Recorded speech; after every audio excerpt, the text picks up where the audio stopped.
More than one color? What do you mean? Roland stood still while Bernier circled him. His gaze scrutinized every inch of Roland's body, and for a moment, Roland wondered if the anomaly was caused by the armor he was wearing. By now, he understood how his assistant's new skill worked, as he had analyzed it during the Ascension trial. From what he had learned, this newfound soul energy existed within everything in the world, even in rocks, much like mana. Every item emitted a residual soul aura, and Bernier's soulsmith class could identify it through various colors. It was possible that the crafted armor, inscribed with runes and forged from a mixed alloy, was interfering with the reading.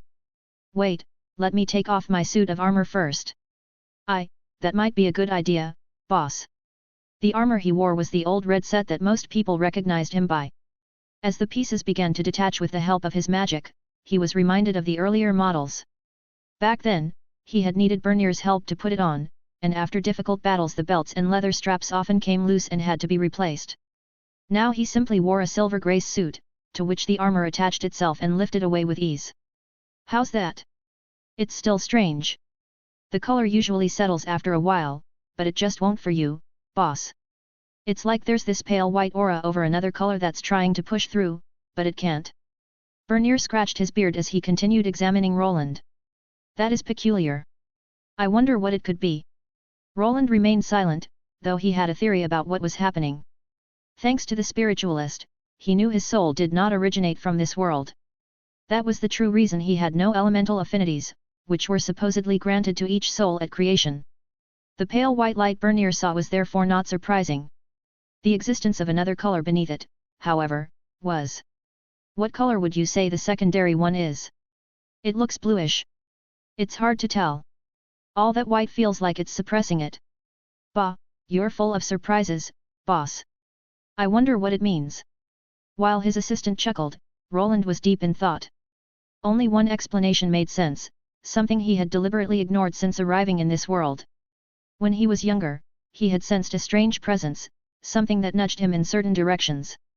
Now Bernier's observation suggested there truly was something beneath the surface, and that he might not be alone after all. You've been awfully quiet, boss. Did you figure it out? I'm not sure. I would need to do some research, or consult someone I would rather not involve. The fastest way to resolve this issue would be to meet with the spiritualist witch. She had shed some light on his existence before, but their conversation had been interrupted by Yavanna. The problem was that he could not fully trust either of them, so it would be best to figure things out on his own. With Bernier here, who had gained soul-related powers, that might be possible. Or. Roland mumbled, then glanced at Bernier, who flinched slightly. Or. Why don't you stay here a while? Let's perform some tests first. I knew that look. Bernier chuckled as Roland stepped away to gather some tools. Good. Step onto the examination platform first. Without further delay, the two got to work. Roland already had a routine for this type of procedure. He was able to attune to magical wavelengths and even copy divine spells through his techniques. First, he needed to determine whether it was possible to copy any of Bernier's skills or at least understand how they interacted with what people called souls. Thanks to his extensive research while developing runic prosthetics, he had gained some understanding of how to detect souls. However, the technology was far from perfect, as he could not sense any presence other than his own. Bernier, on the other hand, could perceive them with his new senses even though he had only just reached Tier 3. The platform Bernier stood on was connected to Sebastian, who performed several scans. Magic runes activated beneath it, and light rose from the base to the top as Bernier remained perfectly still. Is it supposed to make my beard itch? Just stay still.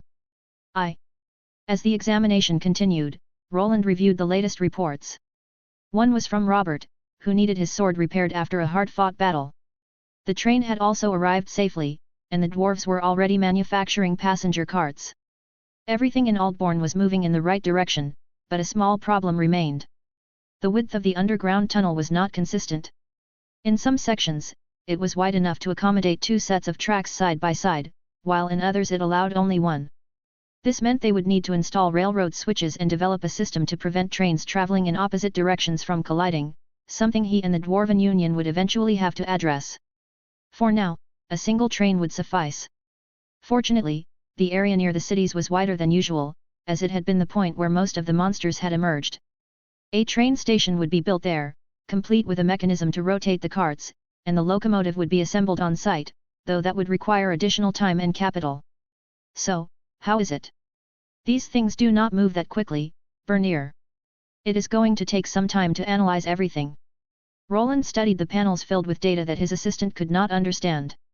Although both of them were now Tier 3 craftsmen, their specializations differed. Could you bring out that white hammer now? From all the energies that this soul smith class could produce, the white soul hammer was the most unique. It was formed from something like solidified energy, capable of affecting real matter while not being a truly physical construct. If Bernier lost focus, the hammer would simply pass through objects, and he could not sustain it for long. Interesting. Isn't it?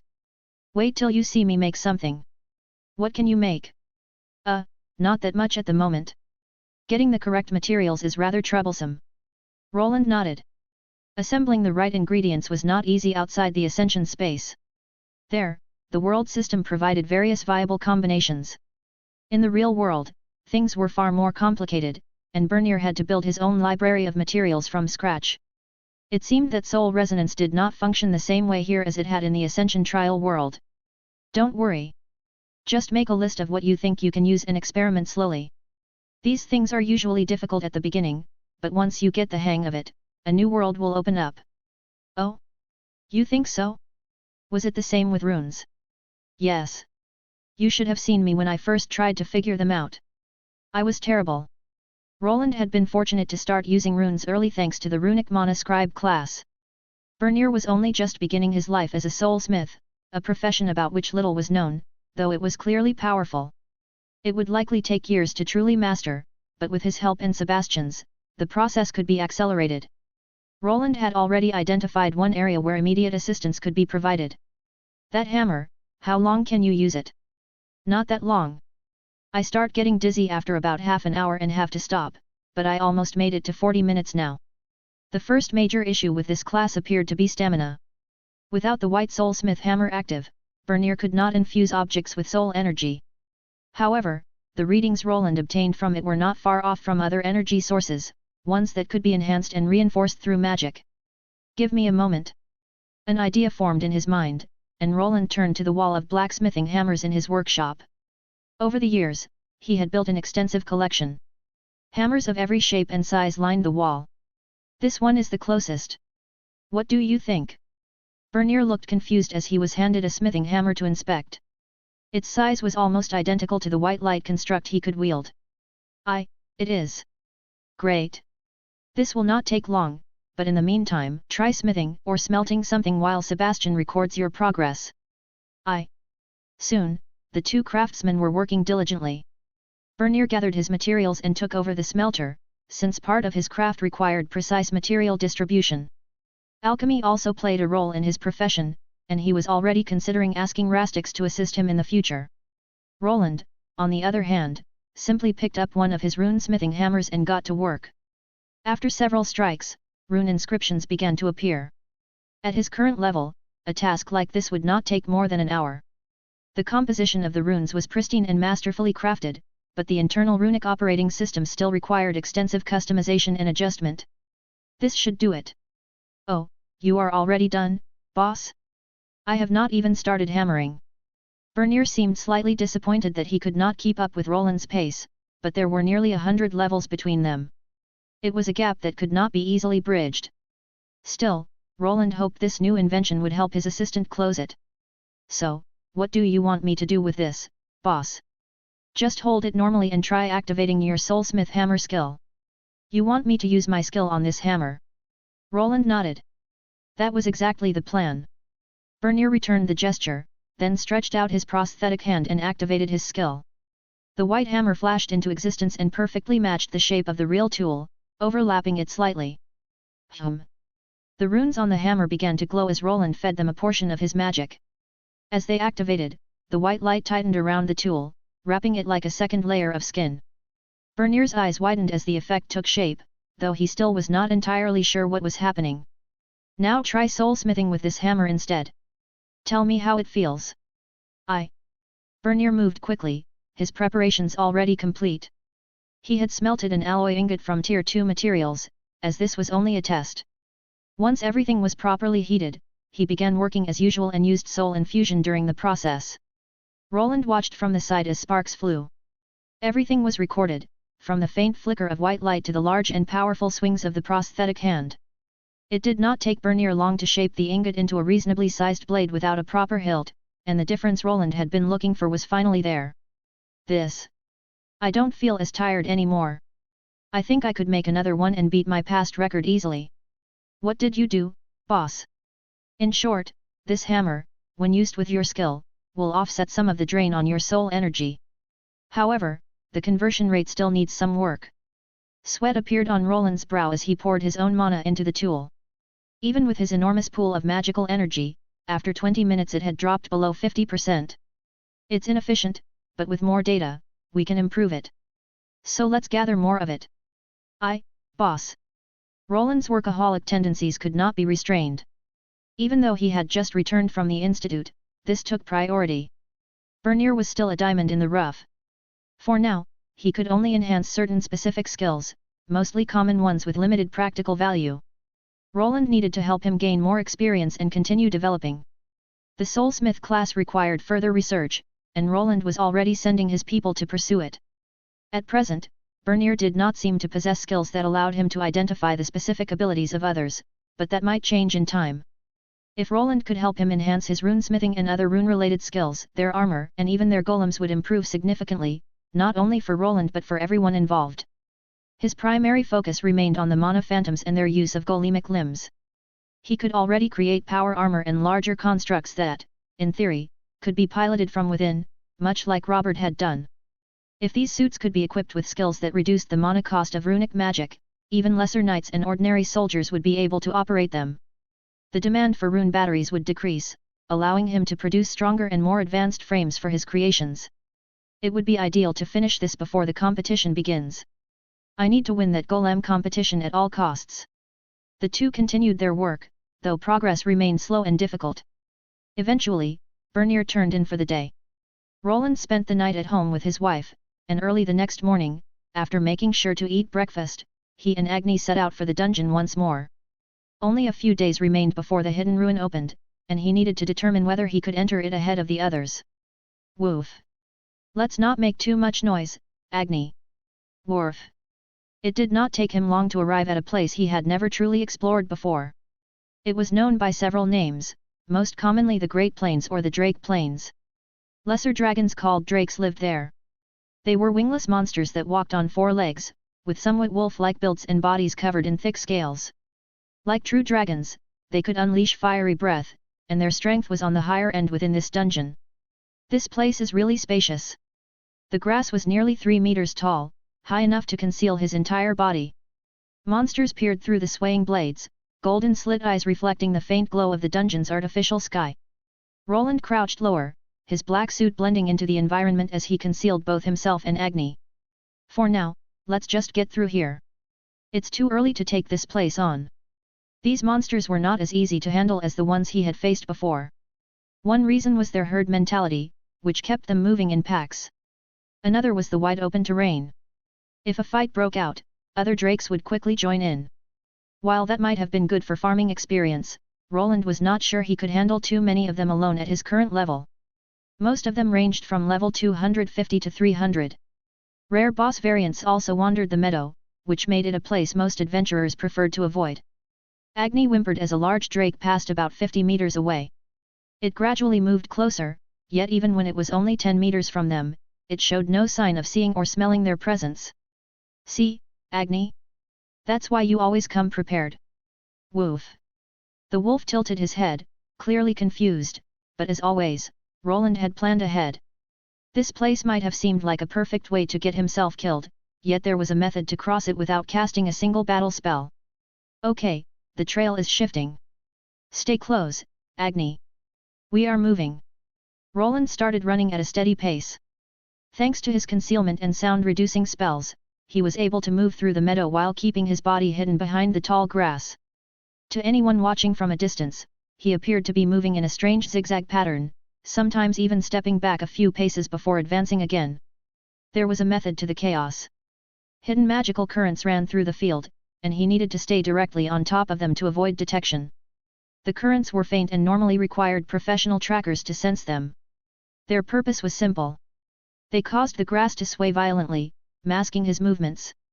Even with a powerful concealment spell, it was impossible to hide completely in the grass. Many believed it offered perfect cover, but that was far from the truth. When someone moved, the grass shifted with them, alerting the drakes to their position. The only way to counter this was to move in a precise pattern that made the grass twitch in a way the drakes ignored. Thanks to the multiple golem devices embedded in the ceiling, he could observe everything on his map. Good progress. Already halfway there. Things were going smoothly. He was on track to reach the draconic ruins before the others. Then, to his surprise, the overhead cameras picked up something else. Movement near the edge of the field. Another group. A large party of adventurers was approaching the plains, clearly from the stronghold. As far as he knew, the expedition was not scheduled to begin yet. Either he had been given faulty information, or the adventurers had decided to advance ahead of schedule. In any case, he was already too deep into the field to turn back now. Roland sat within the tall grass, waiting for the mana flow beneath his feet to shift so he could move forward. At the same time he studied his map and the cluster of dots that had just entered the plain behind him. All of them were Tier 3 adventurers, nearly 20 people in total. It was not a group he could simply ignore. He had come here for several reasons. One was to place additional sensors. The other was to investigate the ruin. It opened rarely but at regular intervals. For a brief period the entrance revealed itself, allowing explorers to descend into the ancient structure before sealing shut again. No one had ever determined what mechanism controlled it, and every expedition had failed to find a side entrance. If only I had more time to prepare. His mind raced with possible answers to his current problem. Roland had not had much time to investigate the situation because of his schedule. Millie had given him the initial information, and he had checked the guild records to learn a little more, but he had not examined the matter thoroughly. The expedition was supposed to begin in a few more days, yet for some reason, the adventurers had decided to move sooner. I wonder why they are rushing things. Could the ruin be opening sooner this time, or is there another reason? There was little time to investigate. His overhead cameras could not transmit sound to his suit, so he had no way of hearing what they were saying. All he could do was press forward and hope he reached the destination first. Now he had a decision to make. He could abandon his current mission or continue while perhaps doing something to slow the group down. Even though the party was large, it was still smaller than a proper expedition, which would normally include twice or even 3 times as many people. When treasure was involved, deception was never unusual. It was possible that the opening time of the ruins had been falsified and that this group had moved several days ahead of schedule to reach the true opening. Adventurers from across the kingdom would eventually arrive, all hoping to reach the end of the hidden dungeon buried within another dungeon. That seemed like the most likely explanation. If that was the case, then if he arrived in time, he might not even need to worry about opening the entrance himself. Slowing these people down will not be difficult. There was a specific path through this plain, and the adventurers following behind him were using it. They were tracing the currents in the ground to avoid detection by the drakes. The group was large enough to fight them if necessary, but it was clear they wanted to reach the ruin before word spread that it had opened. Woof! Oh, this? Just something for our friends behind us, Agni. Agni looked at Roland as he placed a cube covered in runes into the ground. The runes shone for a moment and shifted in shape before the cube vanished beneath the soil. Once it was in place, Roland began moving again with the magical currents. For the time being, he had only an hour or 2 of head start, but once the adventurers arrived in this area, he hoped to extend it to at least twice that. The wind rolled across the plains in long waves, bending the towering grass in slow arcs that shimmered beneath the pale dungeon sky. Roland moved with those waves, careful to place each step exactly where the mana currents beneath the soil directed him. Behind him, the cluster of dots on his map continued forward. 20 signatures, all Tier 3 and all moving with a certain level of discipline. Even though they likely did not belong to a single party, they were all seasoned adventurers, professionals of their craft. Thanks to his sensors and his mana pattern database, he knew who some of these people were. 4 of them belonged to a party of adventurers he had previously run into, one of whom was a powerful mage capable of detecting some of his creations. Another belonged to the same group involved in Ermi's abduction and attempted murder.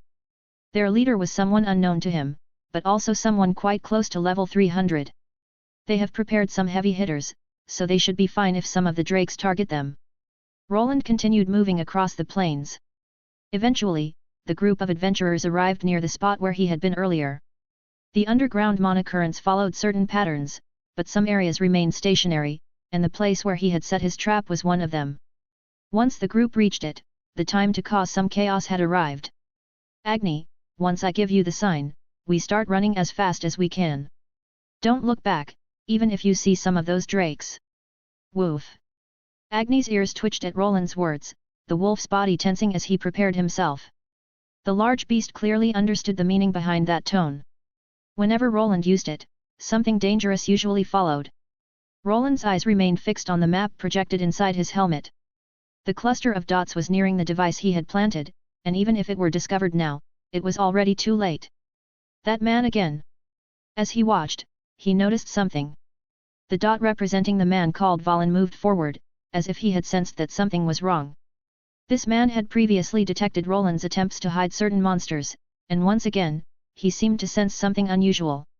However, it did not matter. The activation process was already underway, and this time Roland could even hear them. What is it, mage? This should be the correct path. It should be, but something isn't right. The man named Valen held out his staff and muttered something, but before he could finish, a pale blue pulse erupted from the ground where Roland had placed his device. Now Agni, let's go. The moment it happened, the tall grass around the adventurers began shaking violently, drawing the attention of a whole group of drakes. The pulse spread outward in a circular wave, rippling through the monocurrents beneath the ground and throwing them into disarray. When the grass started to move, and its natural swaying stopped, the massive drakes in the area turned their heads. The familiar rhythm of the grass was broken, and their roars quickly filled the air. What the hell was that? One of the adventurers shouted as chaos erupted. Drakes! Multiple, all coming this way. Another voice called out in warning as two drakes were already charging in their direction, with the third not far behind. The first drake burst from the grass like a living battering ram. Its scaled body tore through the towering blades with explosive force. Its jaws opened wide and a stream of searing orange flame surged forward. Scatter! Someone yelled, and the adventurers reacted immediately. They were professionals after all. Shields shone with magical barriers. Warriors rushed to the front while the mages and archers stepped back. Soon a spell resembling a massive tower shield materialized before them. Barrier wall. Flames washed over the shimmering barrier and splashed against it like liquid fire. That was only the first drake, and another quickly followed. The surrounding grass was instantly vaporized by the flames, leaving the adventurers fully exposed. To make matters worse, the remaining tall grass began retracting as if trying to hide from the battle. More on the left. A ranger shouted as a second drake lunged from the grass and tackled one of the warriors. The impact sent both of them crashing into the dirt. The monster's claws scraped against enchanted armor, and sparks flew as the man struggled to shove the creature away. Get it off me!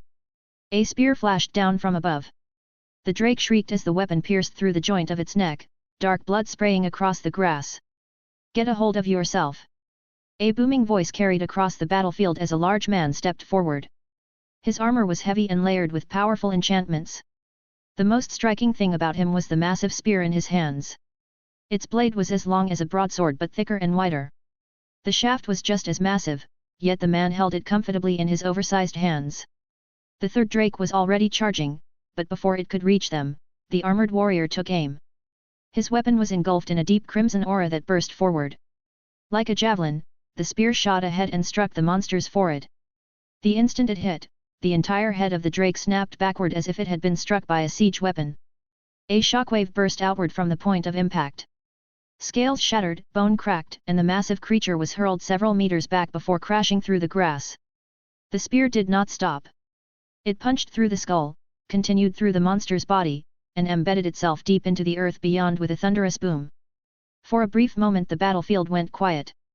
Then the spear jerked backward and flew straight back into the hand of the man who had thrown it. So that's their leader. He seems rather strong. Roland watched everything through his helmet as he and Agni kept running. The spearman was the group's strongest fighter and the main reason these people would probably not have much trouble defeating the monsters. While his act of alerting the drakes to the adventurer's location might have seemed villainous, it was something that came with their profession. They had also seemingly lied to other adventurers to reach this ruin and would not hesitate to battle other groups for the treasure hidden inside. Roland would not show people like them the same mercy he reserved for ordinary travelers.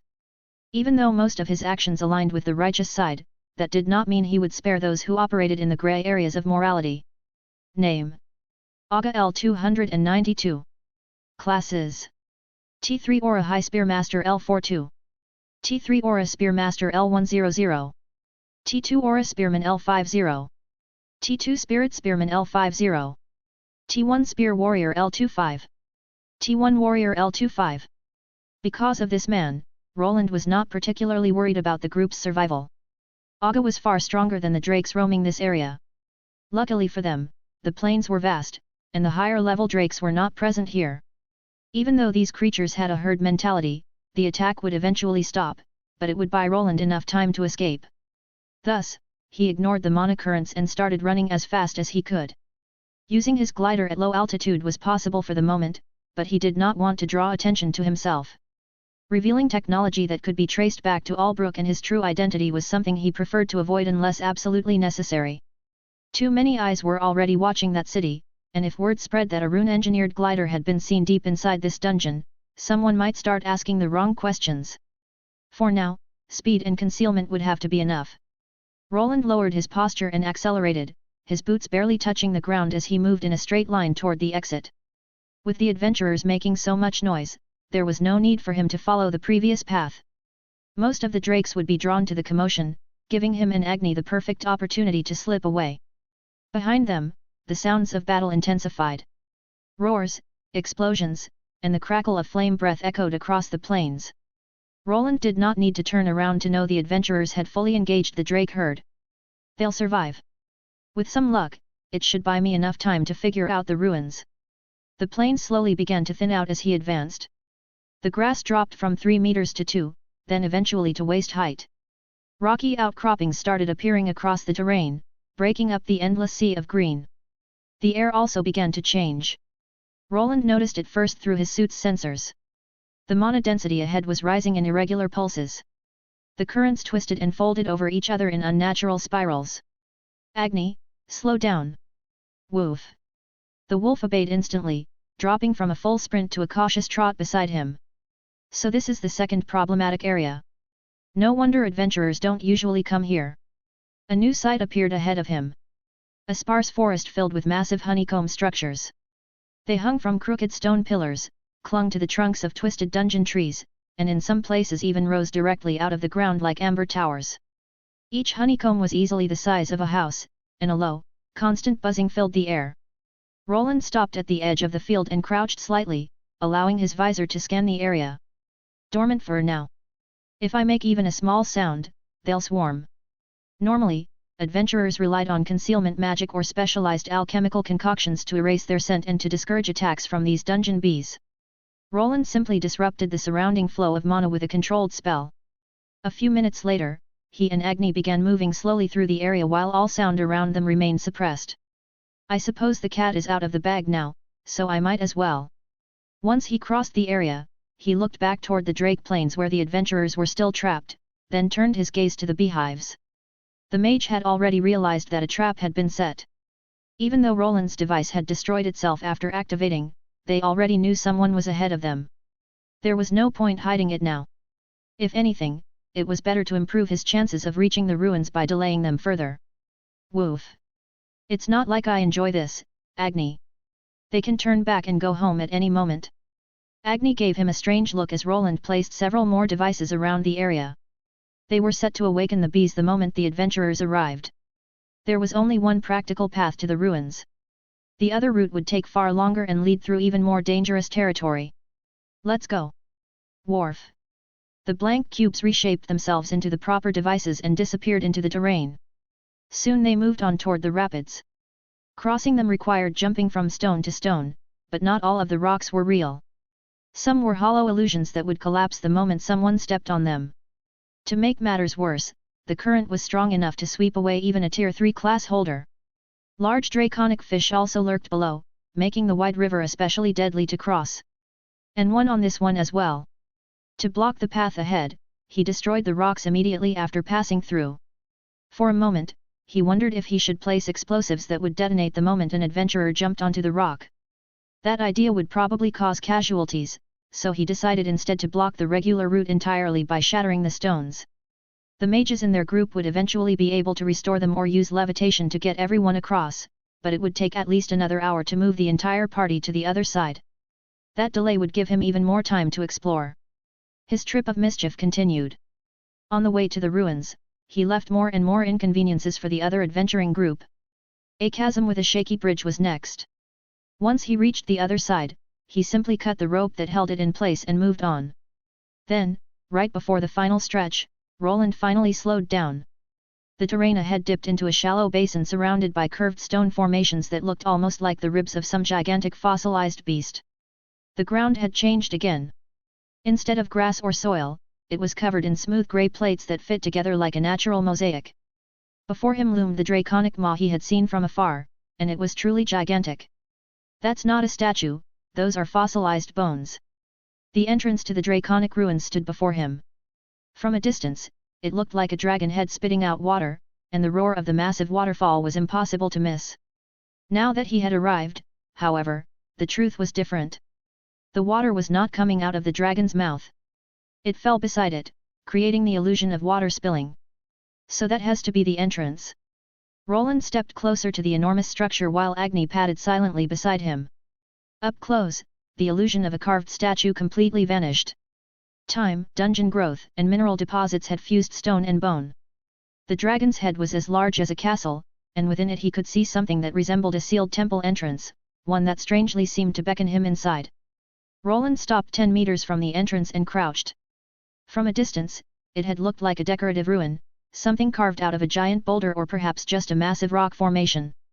Up close, however, it looked different. More than a ruin. This looks like some kind of temple or place of worship. Once he passed the massive draconic skeleton of a creature that seemed far too large to exist, he entered a vast chamber. He had expected nothing but uneven terrain and scattered rocks. Instead he found columns, murals, and even torches that came to life the moment he stepped inside. "Stay behind me, Agni." There could be traps nearby. Even the ground before the ruin had been laid with smooth stones, but inside the craftsmanship became far more intricate. The floor consisted of hexagonal plates that locked together with almost mechanical precision. Each one bore faint engravings that glowed dimly beneath Roland's feet. Faint magical energy. They aren't just decorations. Roland knelt and brushed dust from one of the plates. The engraving beneath it resembled a spiral made of tiny characters from a language he did not recognize. That was not a problem. After scanning it with his armor, he quickly constructed a magical solution. A language pattern. Is this some kind of riddle, or just a waste of time? Roland had a good memory, but the many languages of this world were not something he had studied. There had never been much reason to. With magic, direct translation was always possible.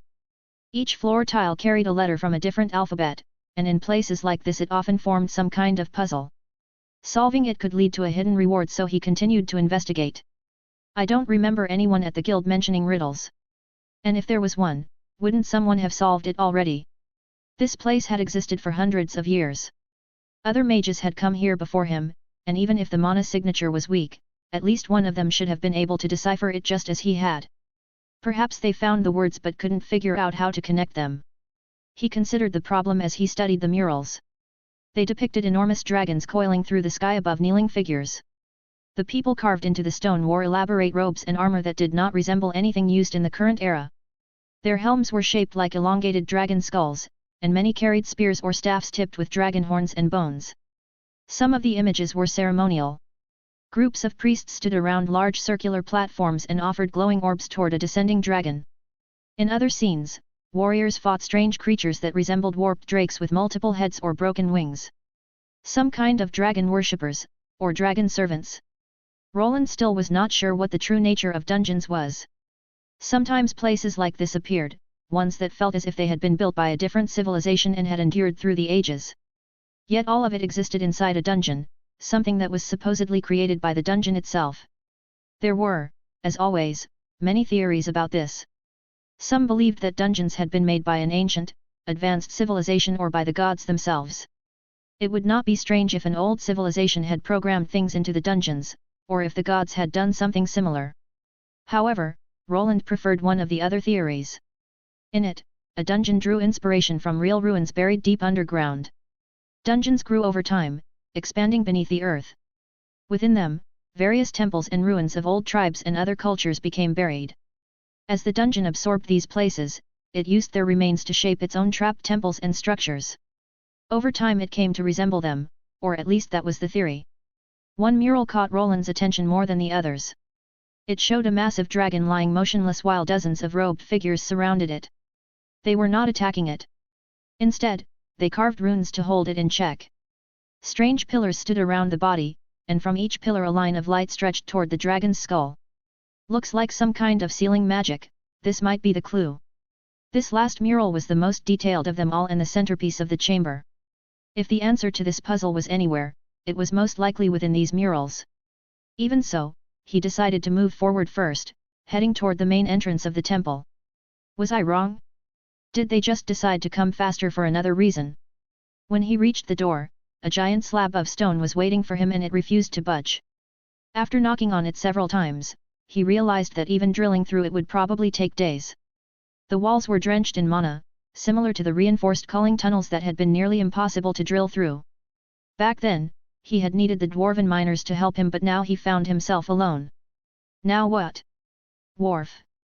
Agni simply sat down on his hind legs while Roland activated a skill he had not used much lately, debugging.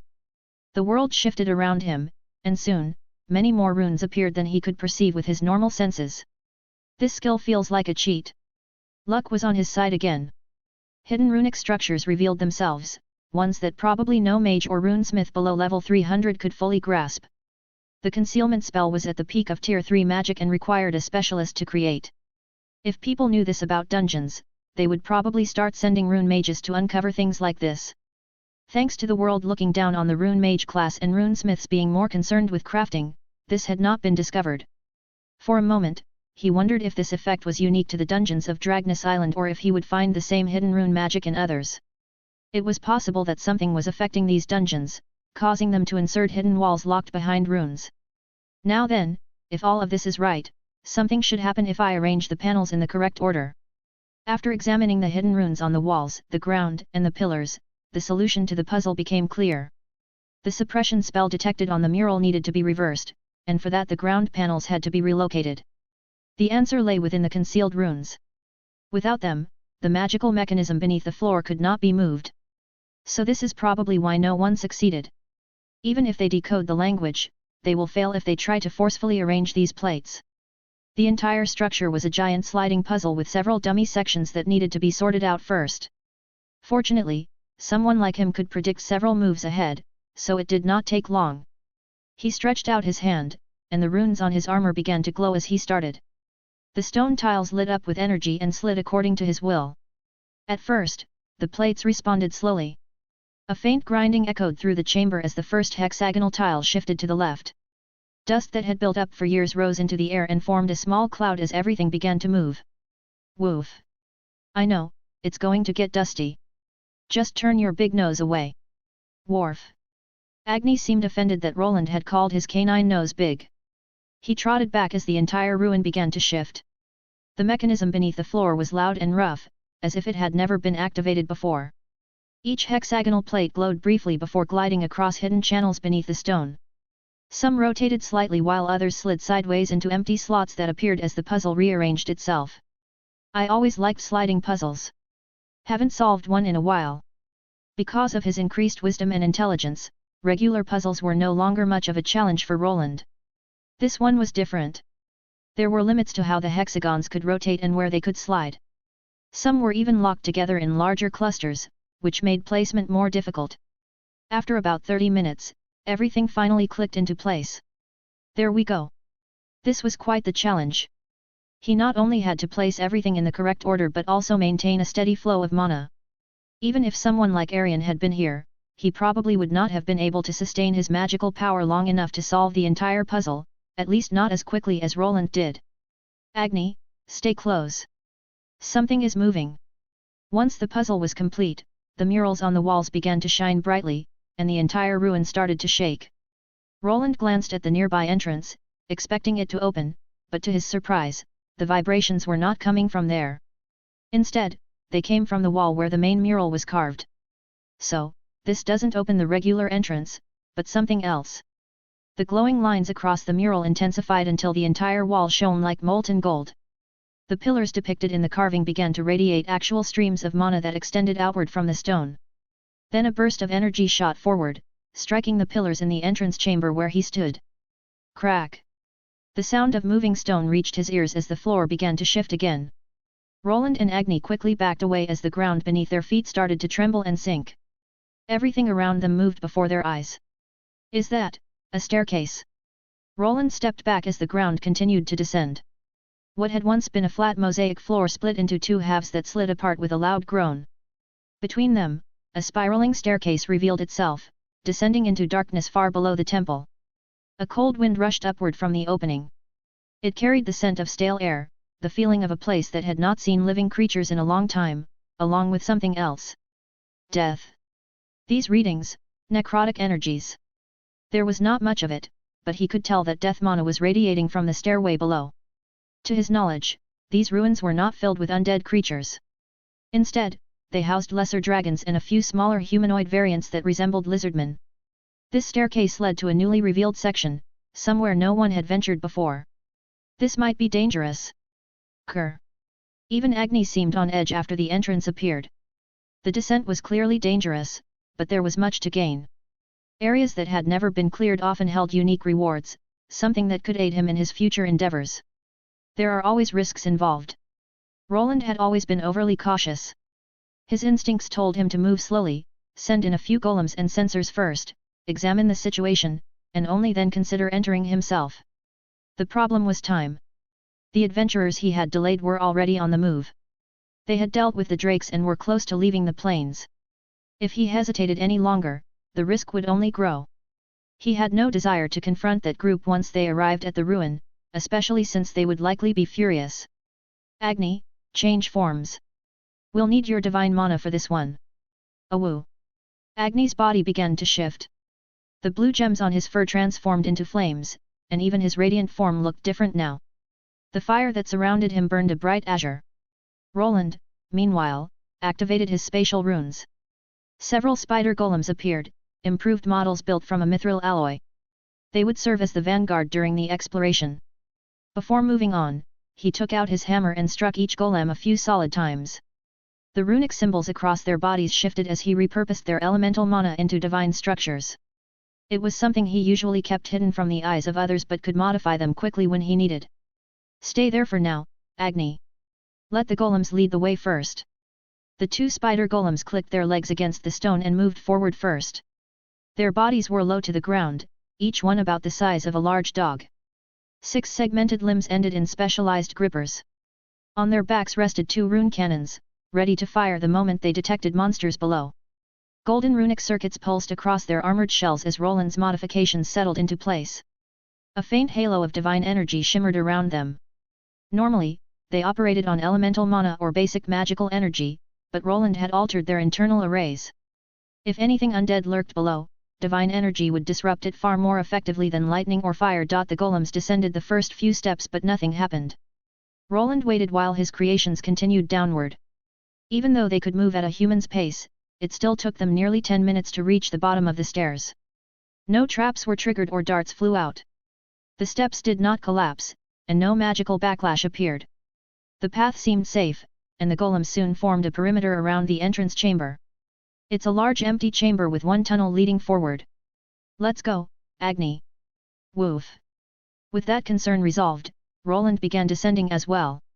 4 more golems accompanied him. 2 moved at the front while 2 guarded the rear. Roland and Agni stayed in the middle. A few minutes later, the first sign of trouble appeared. The stairs began to rumble, and the mechanism above them started to shift. Damn! Run, Agni! It's starting to close. The ground above them was not the only thing that was closing. The stairs beneath their feet had also begun to retract. The grinding of ancient stone echoed through the narrow shaft as the staircase collapsed piece by piece, as if it had already served its purpose and no longer needed to exist. Roland's boots slammed against the steps as he accelerated. The spider golems ahead of him immediately increased their pace, their metallic legs clattering rapidly against the stone. Behind him, the upper section of the staircase folded inward while cracking and disintegrating from age. Then, without warning, everything began to give way. "Awoo! It's okay, I've got you, Agni. Just stop squirming. Did you forget that you can create platforms for yourself?" The stairs crumbled beneath them before they could reach the bottom, but they were fine. Roland formed a sphere of mana around himself and Agni, lifting the wolf above his head. The two of them floated in the air where the spiral staircase had once been. Now it looked like a deep well that led straight down. The golems clung to the sides, protected by thin veils of mana, and soon all of them began descending. The chamber below slowly came into view as Roland guided the floating sphere downward.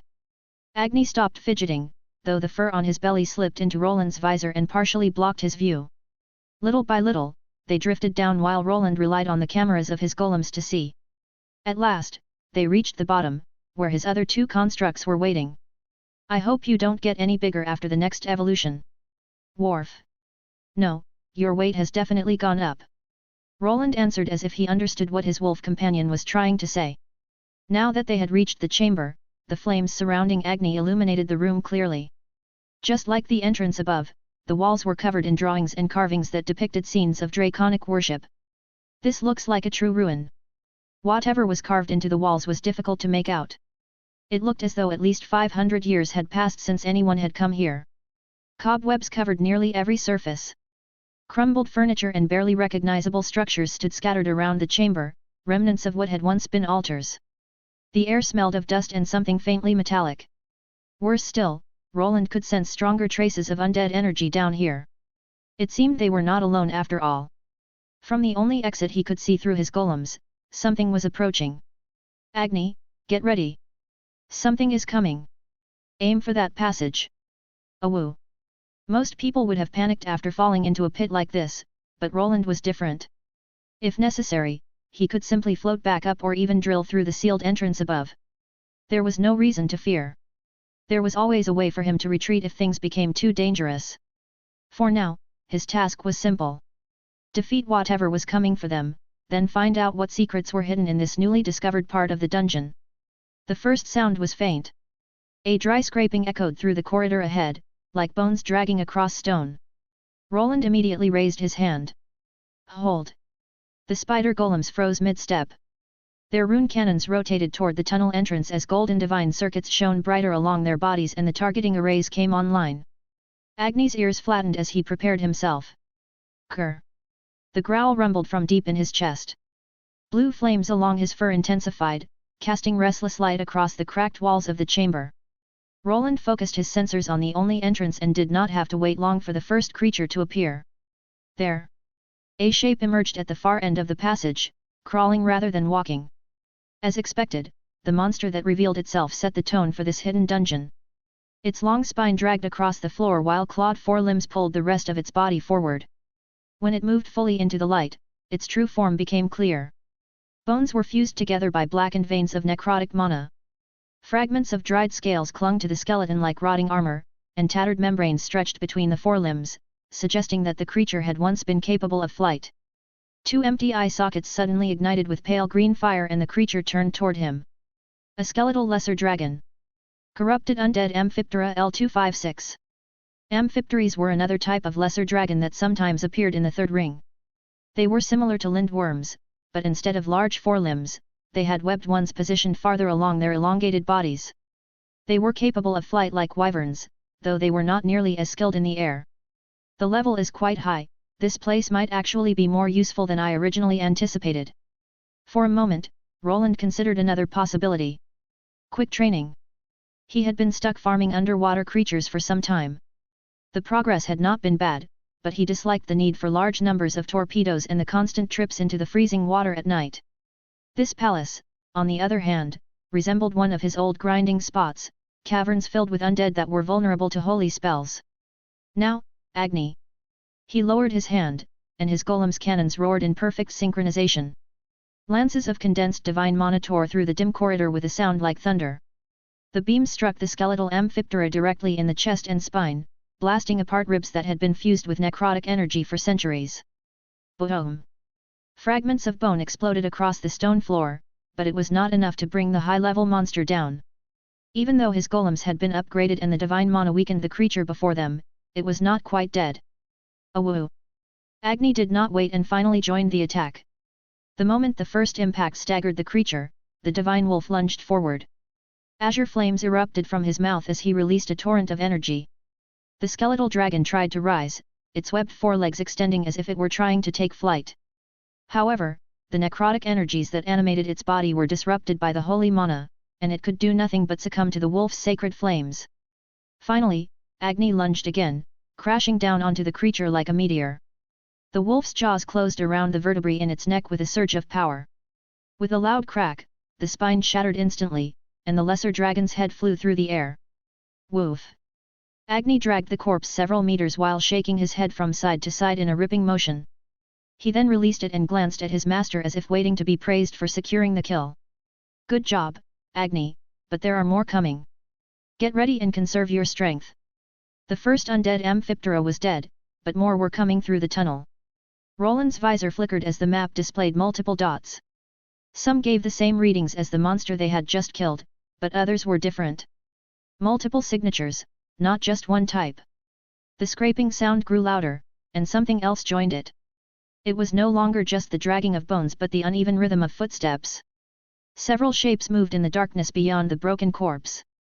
Then the next wave appeared. 2 more skeletal lesser dragons slithered forward, their elongated bodies scraping against the corridor walls as their hollow wings unfolded. Behind them marched figures that were far more unsettling, humanoid in shape and wearing some sort of armor. Undead Draconians, hey! Their bodies resembled lizardmen, but whatever flesh they once possessed had long since rotted away. Scales hung in strips from skeletal limbs, and their elongated skulls resembled twisted dragon heads. Black iron armor plates were fused directly into their rib cages, as if someone had grafted the equipment onto them centuries ago. Corrupted Undead Draconic Lord L249. Any of these monsters, if released into the wild, would easily be able to destroy a village or even a city, even if Tier 3 defenders were present. To make matters worse, the tunnel they were coming from held even more of them heading this way. Now that he was here, it made sense that no one had discovered this place or lived long enough to report it. This number of creatures as a first defensive measure was excessive, but luckily, Roland was not the average adventurer. Agni, let's do like we practiced. Aim for the magical circles and give it everything you have. Woof! Roland gave the order to his wolf companion and instantly took a knee. His golems continued assaulting the monsters to keep their attention focused on the sides, but the real danger would come from the front. The ground began to glow as runes appeared across the stone floor. They shone brightly before their effect took shape. A circular magic circle rose before Agni, who was focusing on charging his horn with holy energy. Even though it was less pronounced in this form, it was still there. More circles formed, layering over one another like a series of magnifying lenses. As soon as Agni released a ray of holy light forward, their purpose became clear. When the radiant beam struck the first circle, its power surged. It continued to intensify with every circle it passed through. The beam began as something barely 20 centimeters across, but after leaving the final enhancement ring, it had grown to the size of a carriage wheel. The beam roared down the corridor in a torrent of divine light. Holy energy screamed through the air as the amplified radiance turned the narrow stone passage into a tunnel of blinding white brilliance. Dust, cobwebs, and fragments of bone vaporized instantly as the attack surged forward. Good. Hold it steady. Agni dug his claws into the ground as the pressure pushed back against him. The divine wolf's body trembled while the flames along his fur burned brighter and brighter. His horn glowed like a miniature sun as he continued channeling energy into the beam. Just as Roland expected, most of the monsters were still trapped in the corridor, pressing forward one after another at a slow pace.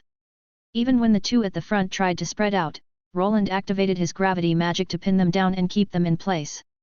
They never stood a chance. The beam struck their bodies and almost instantly erased them from existence. With Roland's amplifying runes supporting the attack, along with his own mana and Agni's holy power, the necrotic energy within the monsters' bones was purged. They crumbled and drifted away as nothing more than ash. The divine beam continued forward for several seconds, carving a glowing tunnel through the undead horde. Skeletal amphipteries disintegrated almost the moment the light touched them. The draconic undead behind them fared little better. Their ancient armor glowed red before collapsing inward as the undead magic that bound their bodies together shattered. Then, just as suddenly as it had begun, the beam faded. Agni lowered his head and panted lightly as the last traces of holy light flickered around his horn. Woof! Roland slowly rose from his kneeling position while the glowing runic circles on the floor dimmed one by one. Well done! The corridor ahead had been completely cleared.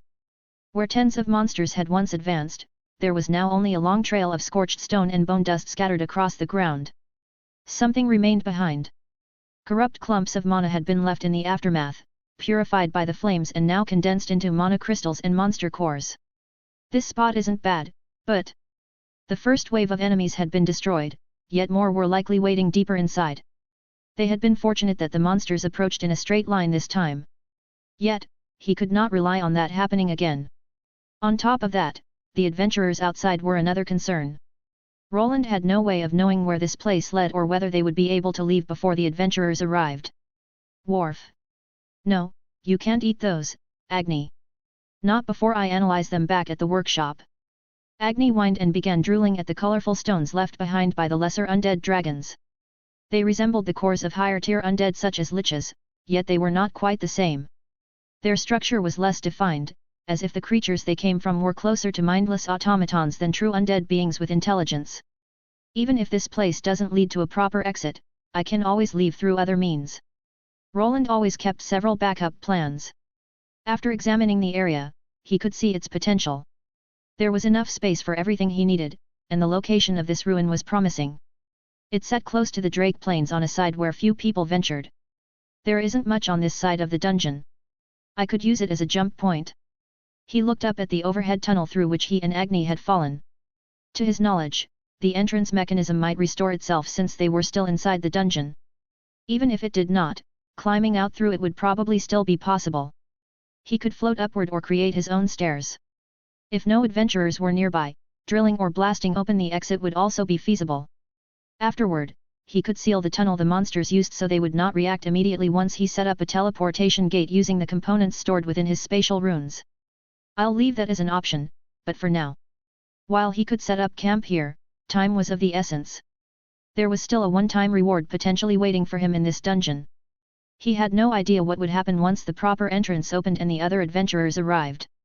Setting up a secondary teleportation gate would take time he did not have at the moment. Let's go, Agni.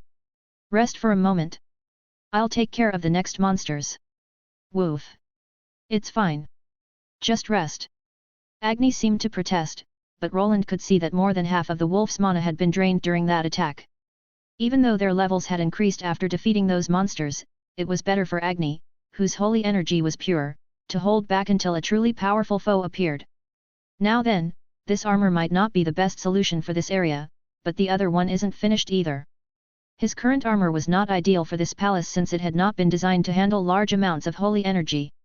That was the main reason he had amplified Agni's holy ray ability and flames to deal with the first group of undead monsters, but he could not rely on his wolf forever. Not quite finished, but it will have to do. Luckily, he had some spare parts in his storage.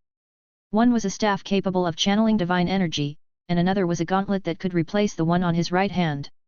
Soon, his right hand gauntlet and vambrace floated forward and were replaced by a white set made from dawn steel, a rare alloy that could not be obtained through normal means and was typically used by Solarian paladins for their armor. The only way to acquire it was through illicit channels, as the church hoarded most of it for itself. It was difficult to obtain and rarely used outside of religious orders, since it enhanced holy energy that only a few organizations and classes could even wield. Once his forearm and hand were encased in the new gauntlet, the runes began to shine as he linked their patterns with the darker armor.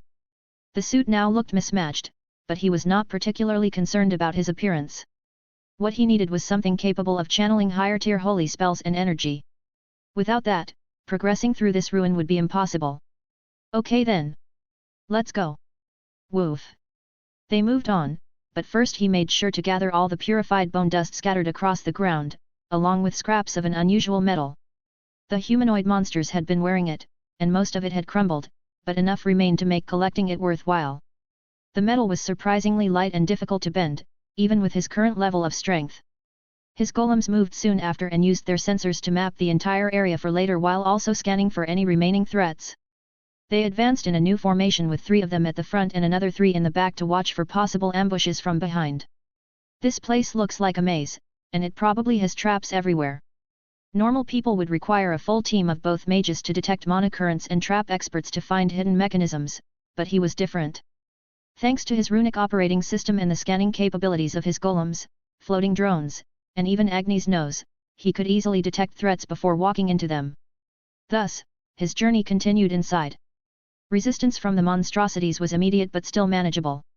The narrow choke point that had allowed Agni's beam to erase the first wave was gone, replaced by branching stone hallways that resembled human arteries. His helmet filled with signals from the undead, even those hidden in compartments within the walls or inside fake grave sites.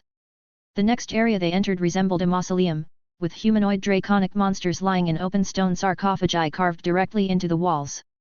Many were cracked open, their lids broken and pushed aside from the inside. Dust coated everything, but the moment Roland stepped into the chamber, they awoke. Red dots appeared instantly, giving him enough time to react and order his golems to fire a first salvo forward. Agni ignited his flames while Roland used the staff and his replacement gauntlet to bathe the entire chamber in golden light. The monsters stood no chance. Even before they could stand up, their forms began to crumble. It took only a few minutes for them to be defeated, but before the last corrupted undead draconic lord fell, Roland stopped. I wonder. The staff he was using held a spinning icosahedron with 20 faces. Each face bore a rune that glowed and released holy energy. The undead monster had lost its limbs and could barely move, which made it a perfect guinea pig. From within his spatial storage, he retrieved an identical shape, but the aura it emitted was far from holy. Instead, it looked necrotic in nature. After placing it in the staff, the device activated, and the mana around it glowed with a sickly green hue. Agni took a step back, as this energy did not agree with his holy disposition. Roland ignored the reaction and pointed his staff at the fallen monster. Even now, it was slowly moving forward. Though its arms were shattered, it used the broken bones for leverage. Their cores are more powerful than the other undead, but they are not that different. This was not the first time he had tried to control the undead. He had plenty of practice back in Albrook. In theory, these lesser dragons were the same, little more than automatons controlled by necrotic mana and not much different from golems. If he could access their operating system through his staff, he could rewrite a few parameters, causing them to recognize him as an ally and turn against some of the other undead. There would be a limit to how many he could control, but adding them to his forces here would conserve his materials and keep the spider golems from taking damage as well. There. It's getting through. Now, to give it a different directive. It took him a moment to shield the creature from the dungeon's influence, but once that was done, the monster stopped and even waited for new orders. Leader, the bees. They are everywhere. Stay close, use the repellent. A tall man shouted at a group of 20 adventurers as a swarm of large bees attacked them. They had just managed to cross the Drake Plains after battling a large group of monsters that had nearly cost several of them their lives. They made it through and even used a masking fragrance to keep more drakes from attacking. But the moment they entered this area, the swarm descended on them. Arg, no, not the bees. Stick together. He shouted again as he pulled one of the adventurers back toward the protective magical bubble their 2 mages had conjured. Thousands of the insectoids filled the air. Each sting carried deadly venom, enough to kill even a tier 3 class holder if their levels were not high enough. Administer the anti-venom quickly. Why yes. One of the adventurers had been stung several times, and the wounds had already turned purple. Luckily, their group had prepared for this possibility. Another adventurer uncorked a vial and poured some of the liquid onto the wounded man's neck before forcing the rest down his throat. Within seconds, the dark purple veins spreading beneath his skin began to fade. Hold still. I am trying, but it's so itchy. The man trembled as he received treatment. 2 others nearby were given the same aid. To make matters worse, the barrier surrounding them had begun to darken as countless insects slammed against it and crawled across its surface. Is the spell ready? Almost. One of the mages chanted something incomprehensible. A moment later, the counterattack began. The barrier remained in place but turned red, and an inferno erupted outward in every direction. The dungeon bees and their honeycombs were instantly engulfed in flames.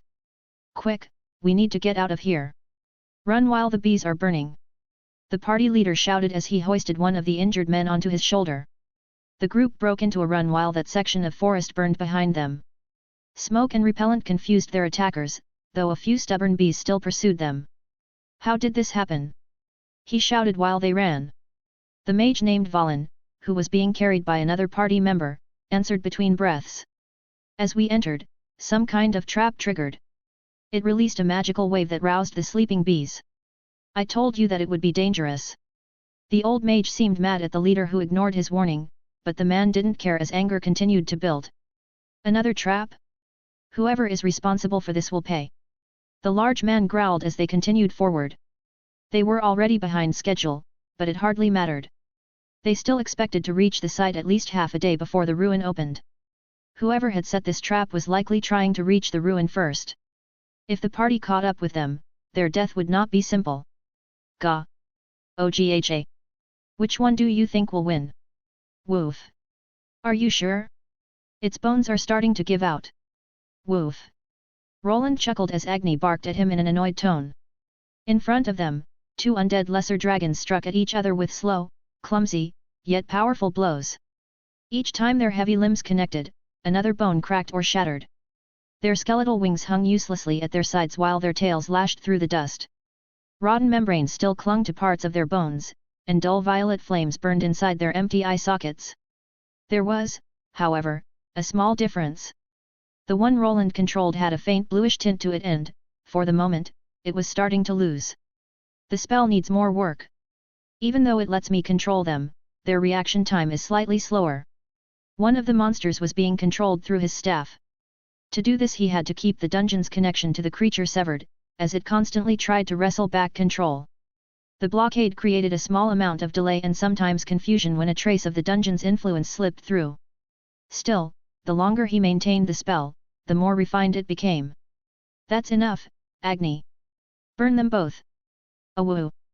Agni did not hesitate. The azure flames around his body intensified and the temperature in the chamber rose instantly. His jaws opened and a torrent of divine fire burst forward. The two undead drakes did not even have time to react. Whoosh! The skeletal creatures were engulfed in blue fire. Flames crawled through their rib cages and along their spines like living things.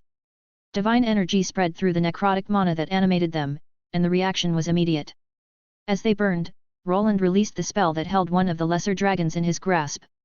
The moment he did, the monster turned its bony head in confusion.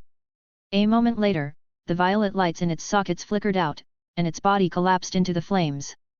This world system is incredibly stingy when it comes to leveling. Roland grumbled as experience finally flowed to him for both of the corrupted undead amphipteries. If the creature under his control died while the spell remained active, it would not count as his kill. He had to cancel the control just before it died. That made using these monsters as minions rather inefficient for leveling. Even so, they were useful as disposable pawns and made excellent sacrifices when triggering traps. Did this dungeon dump all of its trap resources into this part of the dungeon? This is starting to get ridiculous. He had planned to get through this place as quickly as possible, but even after more than an hour, it felt like he had made little progress. Two main reasons were responsible. One was the vast number of trapped corridors and chambers. The other was the puzzles and mechanisms that had to be solved before things like ceilings collapsed and crushed him. Roland stood in front of another stone chamber that refused to let him through. The massive door embedded within it had no visible hinges, handle, or lock. Instead, a wide circular plate sat in the center, engraved with a complex arrangement of draconic symbols. Another one. Woof! Agni sat behind him, flames around his fur flickering lazily as he recovered mana. The wolf looked cheerful, his tongue hanging out as he panted. It was clear he was enjoying the fights with the monsters, or at least the part where he roasted them with ease while his levels continued to rise. Just give me a moment.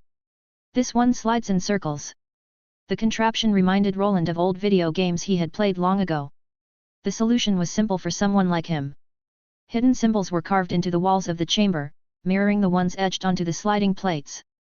He only needed to align them correctly using the clues scattered around the room. Once the plates slid into the proper positions, the entire mechanism began to move.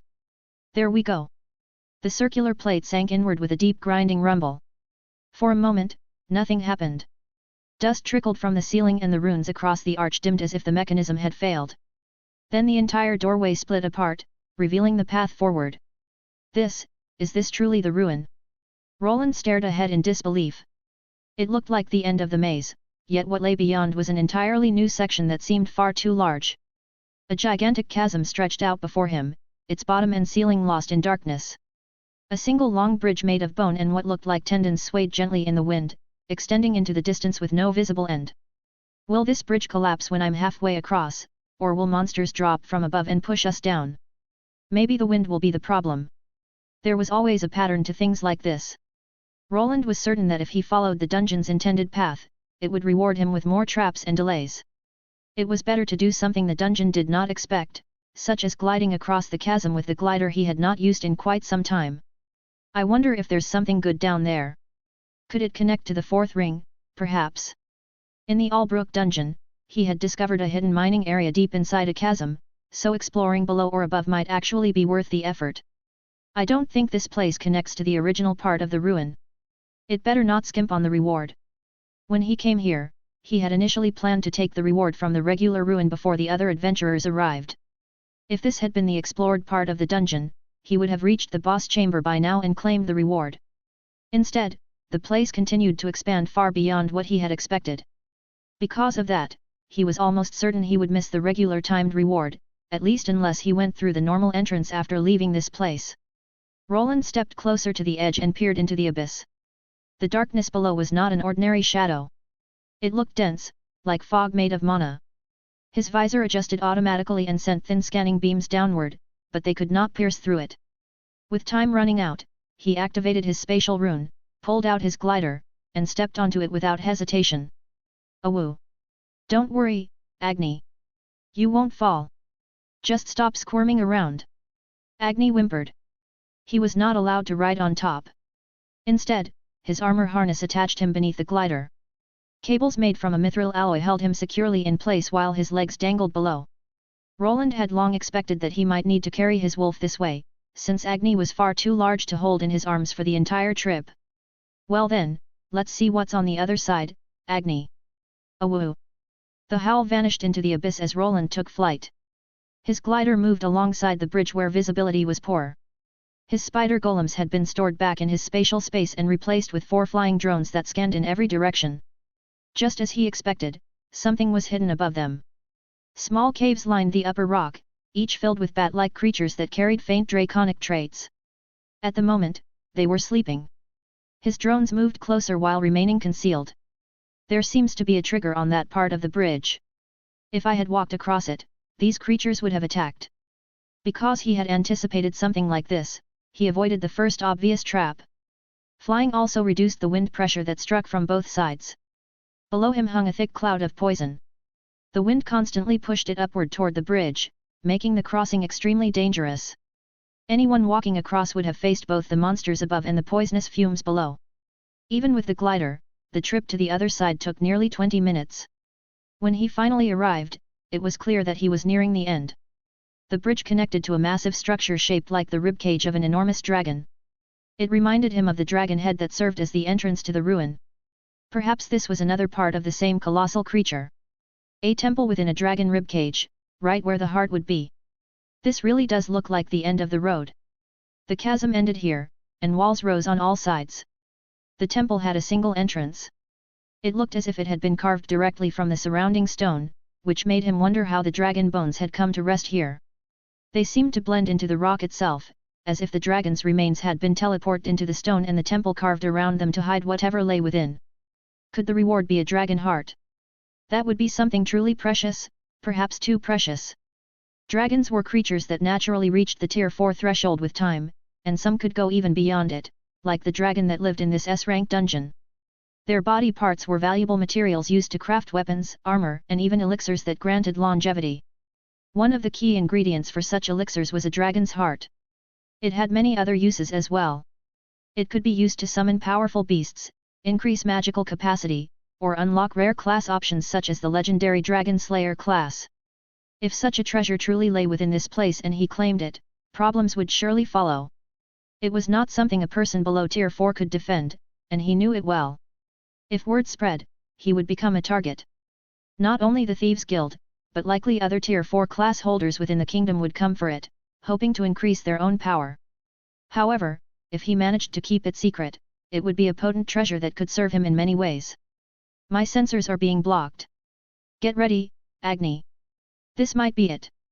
Instead of howling with enthusiasm, Agni only whined, still dangling from the glider like a stranded whale. Only after Roland landed before the gates and released the metallic rope did the Sunlight Wolf begin jumping around again. Before entering, Roland activated his debugging skill and took a moment to study the murals that covered the walls. Just like the ones before the temple, they seemed to depict fragments of history. One showed another ceiling formation, but this one focused on the chest of a defeated dragon, the very ribcage he now stood within. Roland ran his fingers along the weathered stone.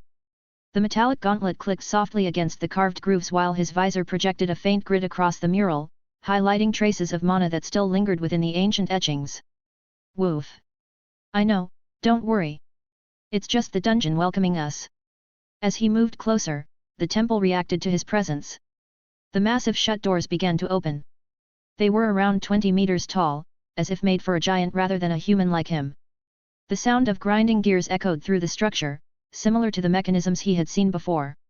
When the chamber doors finally parted, a strange milk-white fog pushed outward. Growling. I can feel it too, Agni. This one won't be that easy. The spider golems he had retrieved moved out again, now in greater numbers. He could tell from the density of mana flowing from inside that the creature waiting within could be a serious problem. There was no reason to conserve power anymore. Every golem that could aid him in the coming fight was summoned. I need to get that golem technology. These won't be much more than distractions. While he had 16 spider golems deployed along with dozens of rocky humanoid golems, he doubted they would be much help against whatever lurked inside. That did not mean he had to face it alone. Good thing I had some time to practice.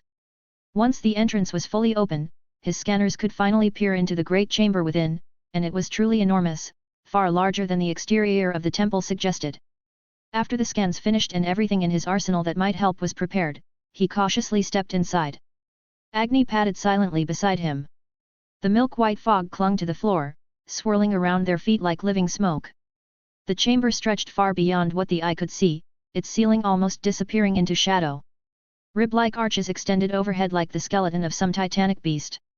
The air itself pulsed with power, and soon the identity of the enemy waiting for them became clear. This looks familiar. The moment he took in the scene, it reminded him of another battlefield, one deep within Albrook's secondary dungeon. Just like there, a large force of monsters stood before him. They were humanoid, draconic beings holding crude weapons made from what looked like lesser dragon bones. Behind them stood a robed figure that resembled a draconic lich.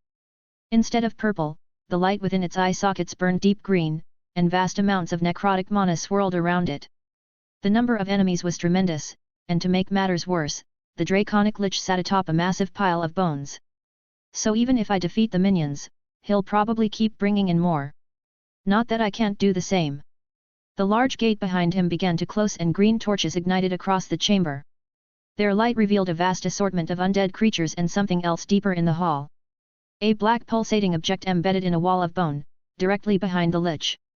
He could not tell if it was the artifact-grade dragon heart or perhaps a legendary one. But once this place was cleared, he intended to find out. A possible artifact grade, this whole journey might have been worth it if I make it out alive.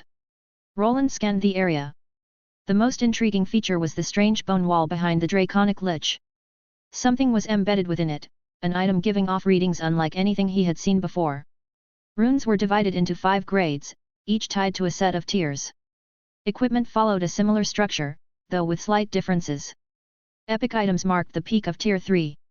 Above them stood Artifact grade, which belonged to Tier 4, followed by Legendary, and finally Mythical at Tier 5. Whatever he was seeing now was likely Tier 4, and at the very least of epic quality. It could be a dragon heart, or some other part of a high-level dragon, like a tooth, or perhaps a lump of scales from a black dragon. Dragons were naturally Tier 4 creatures, and like all monsters, their bodies could be turned into equipment. Swords could be forged from horns, claws, or fangs. Shields from massive scales, even full plate armor. With enough Tier 4 dragon scales, he could craft true dragon armor instead of the lesser imitation he wore now. But first, he would have to deal with the creatures in this chamber and see what reward awaited him. Roland narrowed his eyes, the faint glow of his visor intensifying as layers of data scrolled across his vision. His map filled with dots representing enemies, and the moment he stepped into the chamber, their numbers began to rise. The air thickened with undead energy. From the ground, they began to emerge. Hands, claws, and draconic skulls of long-dead beings, as if they had waited here for centuries. He took a slow step forward, his boots crunching against scattered bone fragments. This looks like an undead production line. How far do these bones even go? Beneath his feet, he felt necrotic energy gathering. The ground was not sand or stone, but layers of bone fragments and dried flesh. This was a place where a necromancer would be at their strongest. Death saturated every part of it and necrotic mana was everywhere. Yet, he was not afraid. He had two ways of dealing with this opponent, and the first was already in motion as his wolf's flames surged forth. Awoo! Agni howled, the fire around his body intensifying. The azure glow shifted, growing paler until it turned fully golden. Flames burst outward, yet the temperature barely rose. Still, the undead clawing their way from the bone mass faltered and froze in place. Their bodies were saturated with holy energy that interfered with the necrotic mana animating them. Before they could even take shape, their bones began to crack and crumble under the pressure of Agni's divine aura. Roland's gaze shifted as he watched it all unfold. Normally, the undead would probably quickly overrun anyone who entered this place. Battling these monsters without a high-level priest or a few paladins would be nearly impossible, but for Roland, who had trained against undead for years, this was nothing stressful. He saw the monsters fail to form, and the ground, once a living trap, went silent.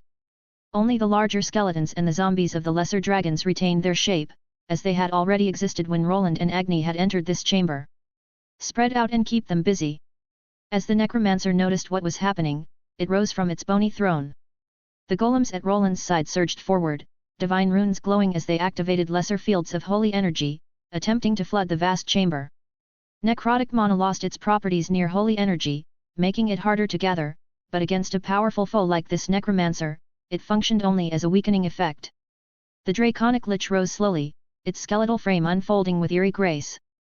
Green flames burned brighter within its eye sockets as it lifted a staff made from a twisted dragon spine. The moment it struck the ground, the entire chamber trembled. Its voice echoed from every direction at once, distorted and hollow, as if spoken through 1,000 dead throats. It was an unknown language, perhaps used by ancient dragons or something the dungeon had recreated. Roland did not answer or even try to understand. His mind was already racing, processing variables and calculating outcomes. Something was bothering him, so he decided to take a more methodical approach. Agni, you're going to have to act as bait for now. Use your speed and keep them busy, I need some time. Woof. His wolf partner understood and charged forward. The moment he did, the draconic lich raised a bony finger in Agni's direction, and the undead surged toward him. A clash between the two forces erupted. The spider golems fired their cannons and projected fields of divine energy to hold the monsters at bay. The humanoid constructs advanced in a defensive formation, holding rune-enchanted shields and spears. Their role was not to attack but to protect the spider golems in the rear, while the floating constructs provided ranged support from above, spreading chaos across the battlefield. However, that was not all. Amid the fighting, a group of smaller arachnids slipped out unnoticed. Each was about the size of the floating golems and carried a cylindrical object on its back. The chamber erupted into chaos as the clash began. Agni became a streak of gold, weaving between towering undead forms. Each step left bursts of divine fire that clung to bone and marrow. The lesser undead that dared approach him did not last long, their bodies destabilizing mid-motion and collapsing into brittle fragments before they could strike. The lich did not seem perturbed by this. It raised its dragon bone staff and quickly revitalized the undead, restoring those that had fallen and mending the damage caused by divine energy. Even before they crumbled, it restored its minions to full health almost instantly. It became a battle of magical stamina.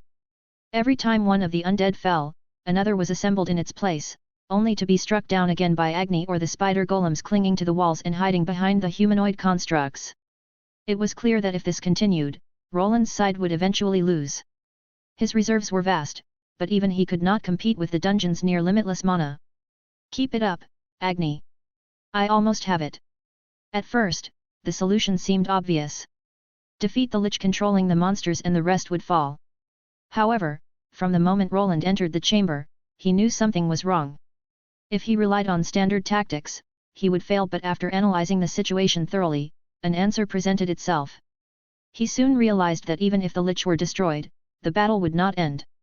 The immense necrotic energy in the chamber did not originate solely from the boss. It came from the room itself. The entire chamber was the true enemy, and unless it was fully purified, the fight would continue until both he and Agni were drained of magic. That outcome was likely by design. The dungeon offered what appeared to be a valuable reward, but in truth it was the real boss of this level. There. I can see it. The mana is connected. It took time, but he finally identified the link within the bone wall. An object embedded deep inside radiated immense magical energy. While its presence was obvious, most would not realize that it was distributing that energy throughout the entire chamber.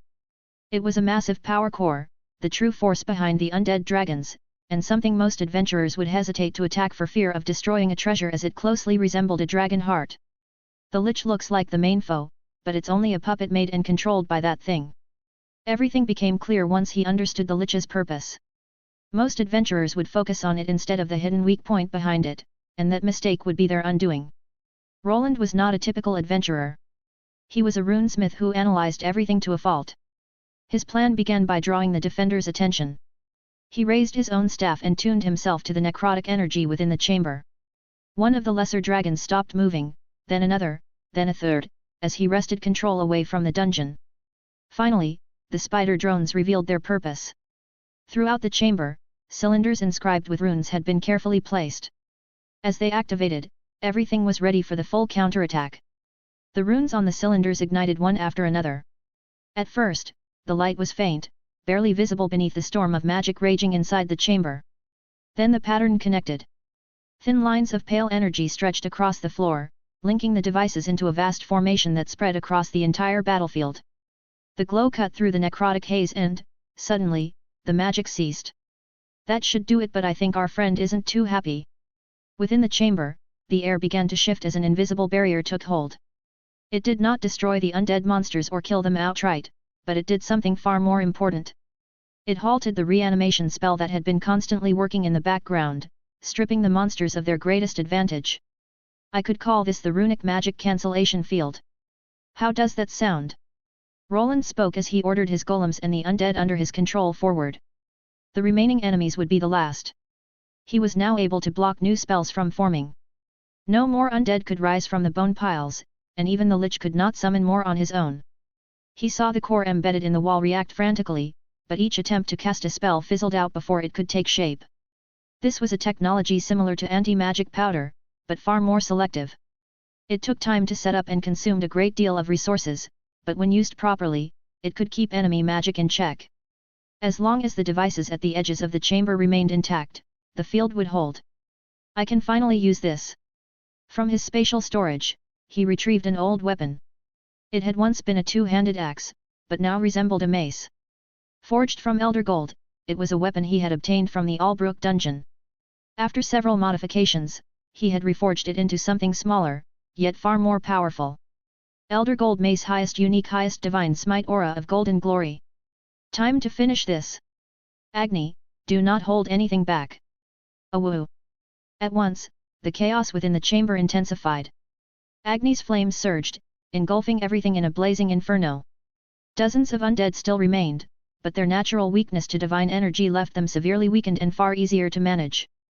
His golems had already suffered heavy losses, yet he continued to restore them, keeping them in fighting condition and preventing the monsters from reaching the spiders that fired without pause. Roland charged forward. In one hand, he wielded the Elder Gold Mace and in the other his staff to control the undead. The mace pulsed with the power of an enhanced divine runic spell. The aura of golden glory radiated outward, strengthening Agni and bolstering his golems as he advanced toward the final battle.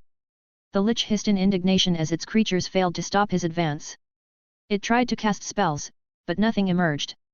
The cancellation field, combined with the overwhelming divine mana in the area, suppressed all of its abilities. Left with no other option, it charged forward, gripping its bony staff and wielding it as a crude weapon. A drake formed from blackened bones lunged at Roland, attempting to block his path. The moment the mace struck its head, the impact shattered it instantly. There was almost no resistance now. The holy weapon, combined with his gauntlet, amplified the force at least twofold. Golden radiance surged through another draconic skeleton, this one a lindworm, yet even it could not endure. The creature did not merely break. It disintegrated from a single strike, and soon Roland stood before his last obstacle. Any last words? Like the draconic beasts before it, the lich attacked with reckless abandon. Roland said nothing further. The staff swept down in a wide arc, stirring a burst of wind. Though the creature was no close-range fighter, its raw strength remained formidable. Even so, the attack was simple and predictable, and he deflected it with ease using his mace. He stepped in, his weapon blazing with another smite. When it struck the creature's chest, the impact rang out like the toll of an ancient bell. Golden light burst from the point of contact and flooded its ribcage. Necrotic energy surged to resist, green and gold clashing like opposing veins of power. Its hollow eyes burst as the struggle lasted a brief moment, then a second strike crushed its skull. In an instant, the creature's body shattered into thousands of tiny pieces. As expected, no core was inside. This undead had been nothing more than a puppet, controlled by the true master of the area, the wall of bones that he now approached without hesitation. For a brief moment, something began to form within it, an angry face emerging from the mass. He gave it no time to take shape. Others might have hesitated, fearing damage to the hidden treasure, but he did not. His life was worth more than any artifact, even one of the fourth tier. The bone wall pulsed as if alive, the dark mass within it throbbing like a grotesque heart. Veins of necrotic energy spread outward with each beat, pressing against the suppression field. The moment the lich fell, the true core reacted, struggling to preserve itself and form a new protective shell. It was a tale as old as time, and he had seen it happen before in his own life. A boss monster taking on a second, more powerful form, but this time, he refused to let it happen. From what he could predict, the core would draw in the surrounding bones and reshape itself into something far larger. Perhaps even a creature like a bone dragon, a being that could reach tier 4. That was not something he could allow. He raised the elder gold mace high, divine energy gathering around its head into a dense, radiant sphere. The air bent under the pressure. Golden light warped the space around him, as if reality itself resisted the clash of opposing forces. With his dark gauntlet, he summoned gravity, forcing the bone wall downward and preventing it from gathering more mass. Then everything exploded as he brought the weapon down. The entire chamber trembled as a tremendous surge of magical energy burst forth, bathing everything in golden light. It was blinding. Bones, dust, and necrotic haze erupted outward in a shockwave that rattled the ceiling above. Even the ground beneath Roland shook, sending shards of bone clattering in every direction. Agni howled, caught in the surge of divine power, but the wolf's golden flames shielded him from harm. Roland saw it. The black mass within the bones was still trying to pull more matter toward itself, trying to protect its core. He would not allow it. He struck again and again. Divine smite triggered with each blow, radiant energy flooding the chamber. With every hit, the monster's core shrank, as though the form before him was nothing more than a shell protecting the true being inside. Die already! Roland shouted as his mana reserves drained rapidly. The runes on his armor glowed brighter and brighter, and even the resilient alloy began to smoke. Then, at last, with one final burst of energy, he heard a crack. Suddenly, the bones in the chamber stopped moving. A blinding flash of light burst from the core he had been hammering. A dragon's roar surged from within the cracking black mass, and then everything fell silent. The lesser undead dragon shattered instantly, and the entire room began to collapse, including the ground beneath them. Shit! Agni, quickly, get over here. This place is going to collapse. He shouted as the bone floor disintegrated before his eyes and he began to fall along with it. Just as he was about to drop into the void below, and as the light faded, he caught sight of something within the chaos. From the shattered black mass, something emerged. Something with a shape he recognized. Wait, is that a? Where are they? Leader, please calm down. There is no one here. Are you sure? Mage, can you feel anything? A group of adventurers, 20 in total, stood together. All of them looked tired and distraught, as if they had been running at full speed for hours without stopping. No, I don't feel anything. Don't let your guard down. There could still be traps nearby. The group leader stormed forward, his eyes bloodshot as he looked around the area. Before them stood the draconic ruin they had journeyed to. We invested far too much time and money for someone else to steal the treasure from us. Aga, calm down. The door has not opened yet. We are just in time. One of the other party members tried to calm the spear-wielding adventurer and pointed toward the entrance. At that moment, they heard a faint click in the distance. A mechanism was activating, and the door that had been closed for years began to open. Whoever it was probably did not know the exact time the ruin would open, so we still have the advantage. The fact that they have not shown themselves also means they are afraid to confront us directly, but what? Aga turned to the second mage in the 20-man party. They might be waiting nearby, ready to go in once we enter. Perhaps we should leave a few of our own behind to secure the entrance. Aga's jaw tightened as he stared at the slowly opening gate. Ancient stone ground against itself, releasing something like a groan. Dust drifted down from above, making it clear that no one had opened this gate before they arrived. There were no signs of whoever had delayed their journey, and that was a problem. You four, stay here. Us. The man pointed to a group that included the mage named Valen, the one who had detected most of the traps along the way. It was not just the bees or the collapsed bridge, but also many buried devices that had slowed them down, costing them more than half a day in total. Will the four of us be enough? An armored warrior in shining plate stepped forward, positioning himself in front of the mage. Beside him stood a dagger-wielding rogue and an elven archer who did not look too pleased with the decision. You might be right. You four as well, stay behind. 12 of us will be enough to clear this dungeon. Some looked as though they wanted to complain, but none spoke. They were all hired hands, there for a price. If they could complete their task by remaining outside in a relatively safe area, then so be it. They had no claim to the treasure inside the ruin. It would belong to the group leader or whoever had hired him. Thus, after making their decision, the group began to move. 8 remained outside, taking up defensive positions around the entrance. Some set traps, while others sat down to rest. The armored warrior took position near the entrance, while the elven archer climbed to higher ground, stepping lightly across a fallen pillar to gain a better vantage point. Valen briefly closed his eyes, extending his senses outward, fully focused on his task. Meanwhile, Aga and the remaining 12 advanced. The gate opened with a resounding boom, revealing a dark corridor that descended deep beneath the ruins. A stale wind rushed outward, carrying a strange smell, but the adventurers did not hesitate and quickly made their way inside until the sound of their footsteps faded. The one responsible for their troubles was not there, nor was he in a position to interfere with their progress, as he was dealing with a problem of his own. Stop squirming, Agni, or you might fall. Woof. Roland found himself in a situation similar to the one he had faced when he first entered these hidden ruins. The ground beneath him gave way, forcing him to use a levitation spell to keep himself and Agni from falling. This time, however, the situation seemed more dangerous, as there was no sign of a bottom, and he was unwilling to check. To make matters worse, he did not have both hands free to support the oversized wolf. Agni rested awkwardly against his right arm and shoulder, barely held in place. In his left hand, he clutched something that had remained from the mass of black that had controlled the bones and the lich. It looked surprisingly like an egg, one that Agni came out of, but much bigger. Is this a monster egg? Could it belong to a dragon? This was his main question now. He had expected to get something after the fight was over, but he had not imagined it would be anything like this. It complicated everything.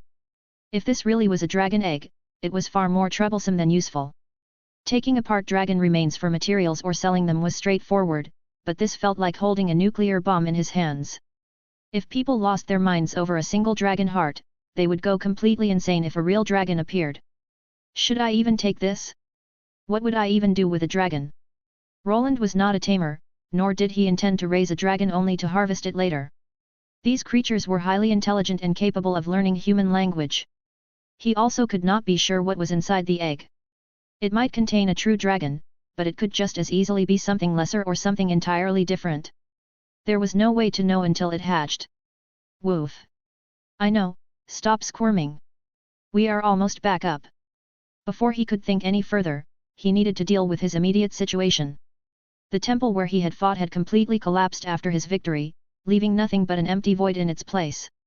He could not see the ground below, and his scanners detected nothing beneath him. He carefully made his way to the ledge and finally lifted Agni off his shoulder, setting him down. The golems that had accompanied him had fallen along with the draconic temple, and he had been unable to retrieve them while focusing on saving Agni and securing the egg. His mana reserves were low, so he had not risked trying to levitate all the golems. They were replaceable while the egg and Agni were not. I can always go down and retrieve them, but this place must be incredibly deep.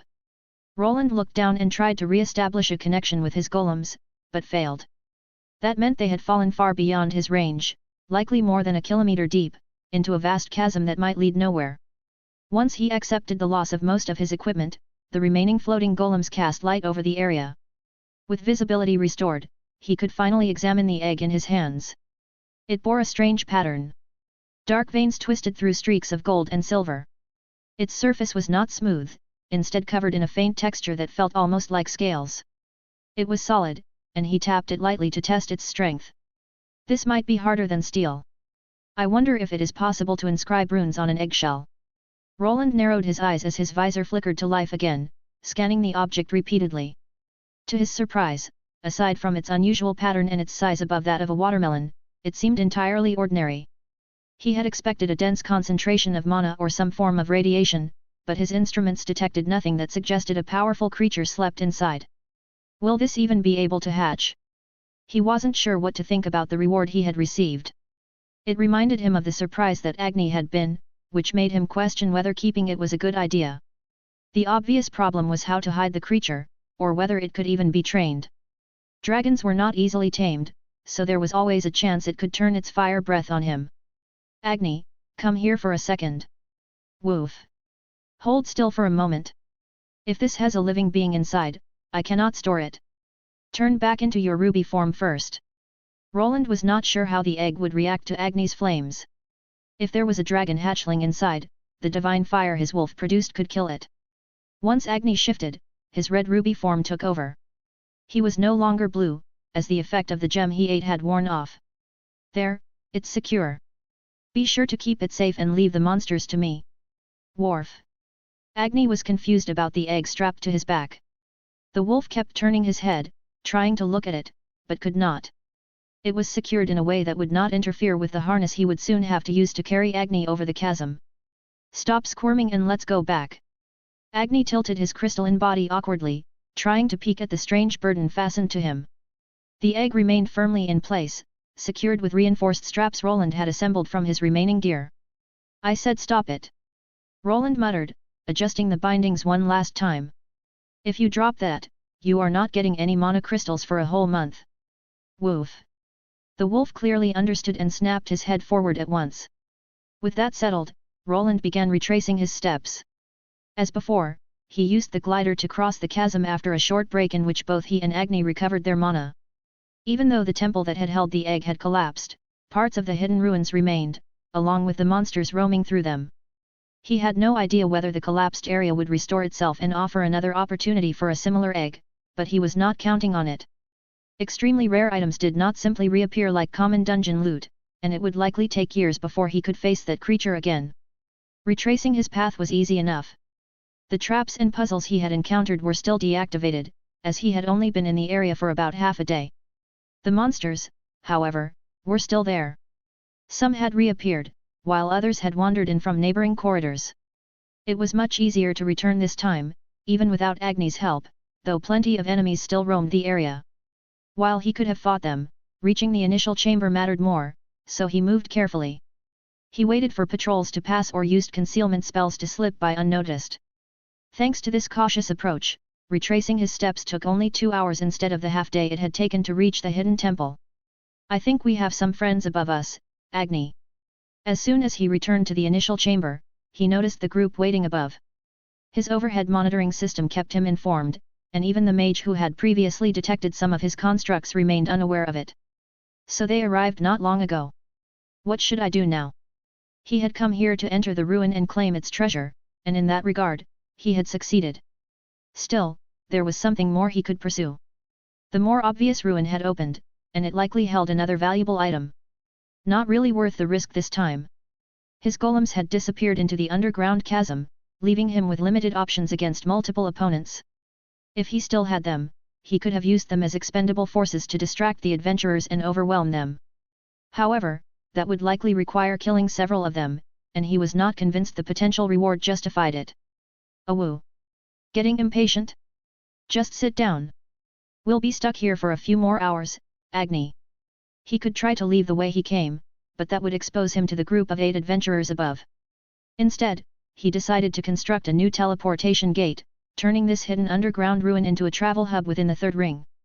They will probably clear the dungeon around the time I finish the gate. With that in mind, he got to work preparing the chamber. He could not simply place the gate in a corner and leave it unprotected. Undead creatures could easily wander in and destroy it. First, he needed to seal the entrance and set up a runic array to conceal the chamber from the dungeon itself. Only then could he ensure the gate's safety. Once everything was planned out, he activated his spatial runes and began the process of retrieving parts for the gate. The egg strapped to Agni's back was carefully placed on a pile of blankets Roland retrieved from his storage. Agni settled beside it, his large nose sniffing at it with curiosity, which made Roland uneasy. Don't even think about eating that. If you do, you won't get any mana crystals for the rest of your life. Agni immediately pulled back, letting out a low, offended whine as he turned his head away from the egg. Good. Roland exhaled slowly and returned to his work. The chamber began to change. While he lacked any golem suited for battle, he still had some that could assist with cleaning. Soon, multiple humanoid constructs appeared, holding shovels, brooms, and various other tools. He could have used more powerful magic to reshape the space, but he was concerned about the adventurers directly above him. If they became aware of his existence, it would complicate things. The golems got to work at once, pushing broken stools and rubble scattered throughout the ruins to the sides. The scraping of stone against stone echoed faintly through the chamber as Roland's lesser constructs moved about. Dust rose in slow clouds, illuminated by the dim glow of his floating golems. Every now and then, a loose fragment would tumble and be immediately collected by one of the golems carrying something that resembled a vacuum cleaner. While such a device was not yet common as a household appliance, it was one of the prototypes that had made it through testing. Minutes turned into hours, and the place began to look presentable. A door made of deep steel was installed to block the only exit. Most monsters attacked only when they saw living creatures or magical devices such as golems. A simple door would be enough to block their line of sight, and for now, it seemed that this room was not within the patrol route of any of the lesser dragon undead. The gate was assembled in the corner. All the required parts had already been stored within one of his spatial runes, and he only needed to fuse them together with magic. An outer shell of metal was formed around it to prevent cave-ins or damage from the outside. There, this should be enough for now. What stood before him was a rectangular construct resembling a shipping container with a door on one side. Inside was the teleportation gate, connected to several runic batteries with enough charge to allow a few back and forth trips. He planned to return later with a proper charging station, along with various monitoring devices, much like in his first secret hideouts on the third ring. Agni, we can go now. Agni had fallen completely asleep. The egg he had been holding now rested against his belly as he curled around it, like a mother hen protecting its hatchling. Wake up, Agni. We need to. As he stepped closer, Roland noticed something unusual. A strange flow of mana was coming from Agni. The energy moved at a very slow rate, subtle enough that he would not have noticed it from a distance. What is this egg doing? Roland leaned down to grab the egg. The moment he touched it, the flow of mana was disturbed, and everything returned to normal, but he had already recorded it through his visor. It seemed that the egg was slowly absorbing Agni's mana while the wolf was resting. The amount was meager, below his natural regeneration rate, and not something that would normally be noticed. It did say in the books that dragon eggs absorb mana from their surroundings, and that it can influence their attributes and forms. Could that be what is happening here? Although he had not studied dragons and their eggs in depth, he knew that those left in extremely hot climates would usually hatch into crimson fire dragons, while those in cold regions would become blue ice dragons. However, the mana in this place was necrotic, which raised the possibility that this egg could produce something far more sinister. I wonder. He tried to feed the egg some of his own mana, gathering a concentrated amount at his fingertip before gently touching the shell. To his surprise, there was no reaction. It was as if the egg rejected the energy or simply could not absorb it. Is it the wrong amount or an incorrect wavelength, or does it just prefer monster mana over human mana? He glanced at the egg, then over at Agni, who had finally woken from his nap. The wolf had no idea why his master was staring at him, but for some reason, he took a step back, as if he sensed he might soon be part of a very strange plan. It does seem to prefer your mana, Agni. Roland watched the egg siphon a small amount of energy from his wolf companion. Even when he held it, placing it against Agni's body for a few seconds was enough for the effect to take place. The amount drawn was minimal, but he needed to be careful. He had no idea if there would be any adverse effects, or if the egg might somehow turn into a mana-devouring creature. He had already seen parasitic beings take hold of people's brains, so this required proper study. Woof. Not a fan of being a mother hen for a while, Agni. Worf.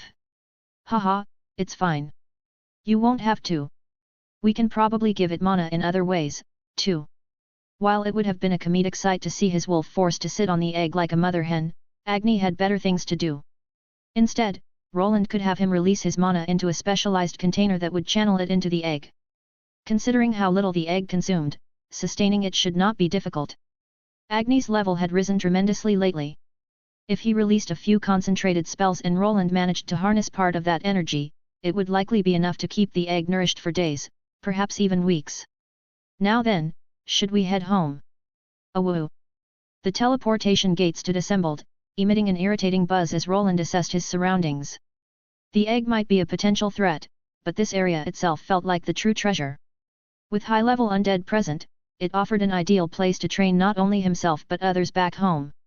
Robert, and even Arthur, could use it to grow stronger at a much faster pace. It would not only increase their experience but also sharpen their combat skills. The higher the level of the opponent, the faster certain abilities improved. Arthur and Robert had already fought chained undead, and by striking them with weaker weapons, they had managed to raise their weapon proficiencies and some attack skills. There was a vast difference between training on undead below level 200 and those around level 250. While this method had not yet been tested on their soldiers, Arthur and Roland planned to form a trusted elite force, one trained using these methods. The mates led by Mary would likely be the first candidates, as they could be relied upon not to reveal any secrets, even under torture. The only problem will always be the church, but they have been quite docile lately. The Solarian Church would frown upon methods like these to gain strength, but it was not entirely forbidden. As long as no one was controlling the undead through necrotic energies, they might turn a blind eye. For training purposes, such control was unnecessary anyway, as the creature only needed to be restrained to keep it alive and in place. The more problematic issue might be the divine runes he had created. Even if they could be disguised as divine grenades, the church maintained a monopoly over holy concoctions and blessings. They would quickly realize that these were not of their making. They are not the only church around. I should probably analyze other forms of divinity that work well against the undead. Lunaria and Lunaris, the moon gods, were also an option. They were deities of the moon elves, and their power could be replicated through his runes. By analyzing equipment, holy items, or even elixirs fashioned by the Church of the Moon Gods, he could justify their origin to the Solarian Church by blaming it on the moon elves. With that in mind, he used his helmet to access the overhead cameras. There, he saw an interesting scene unfolding. Other adventurers had arrived on the Drake Plains, and some had already crossed them. It seemed their scheme had been seen through, and the group pursuing them was larger than their own. Will those people make it out before this group arrives? Although he had destroyed the bridge, the other traps he had set were already triggered. These newcomers were in a hurry and would likely reach the ruins within a couple of hours. If the groups met, it could turn into a deadly confrontation. They still made it through, but they used up a lot of their resources to get there. Roland felt a hint of guilt about the traps he had placed to slow them down, though not enough to intervene directly. However, after a quick scan, he noticed something. Not all of those traps are inactive. I suppose you can have this one for free. With that thought, he activated a backup trap hidden in the bee-infested area. In the confusion, the other adventurers had failed to notice it, and now he could use it to buy more time for the group he had delayed. Through the golem cameras, he watched as the bees were woken up into a frenzy and swarmed the newly arrived party. Panic spread quickly. Some retreated toward the Drake Plains, while others scattered in different directions. The resulting chaos drew the attention of nearby drakes, which began to attack, forcing the adventurers to either flee or engage in a battle. That should give them enough time to sort things out or at least even the odds. Woof. It's nothing, Agni. Let's go back home. Agni's tail started wagging as he heard those magical words. Soon, both of them passed through the gate and returned to the workshop. As always, he first removed Agni's armor and let him go outside to play while he focused on the egg he had just received. Sebastian, we need to run a few tests.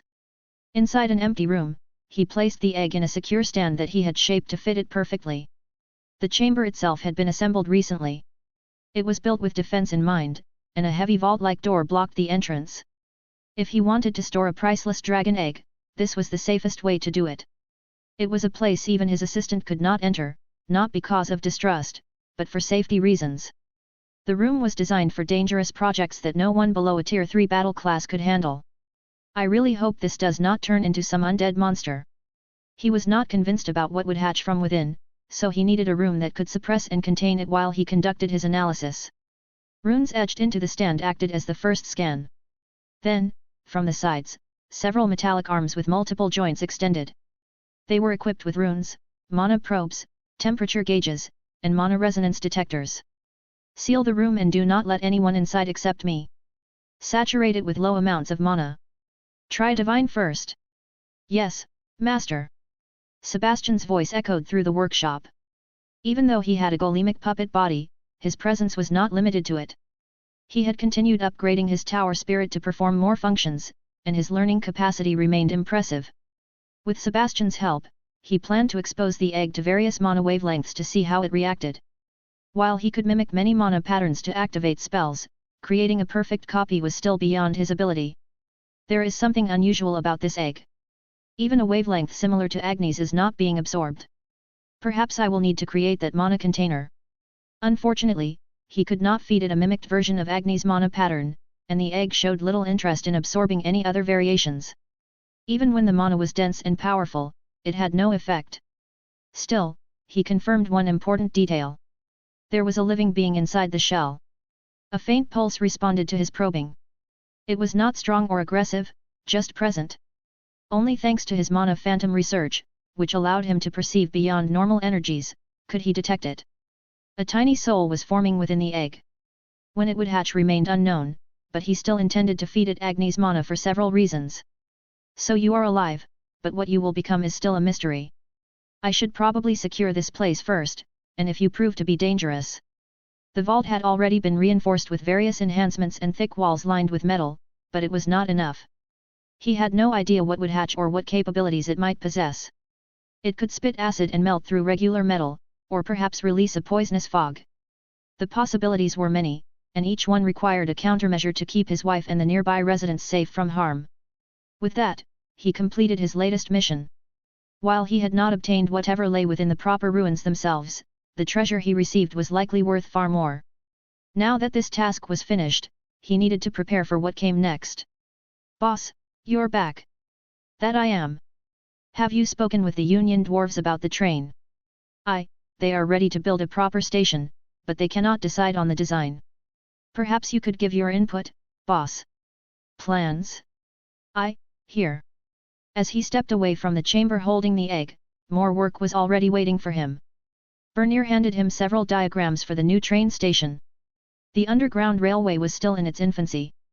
In this world, most trains ran above ground, as constructing durable tunnels required significant time.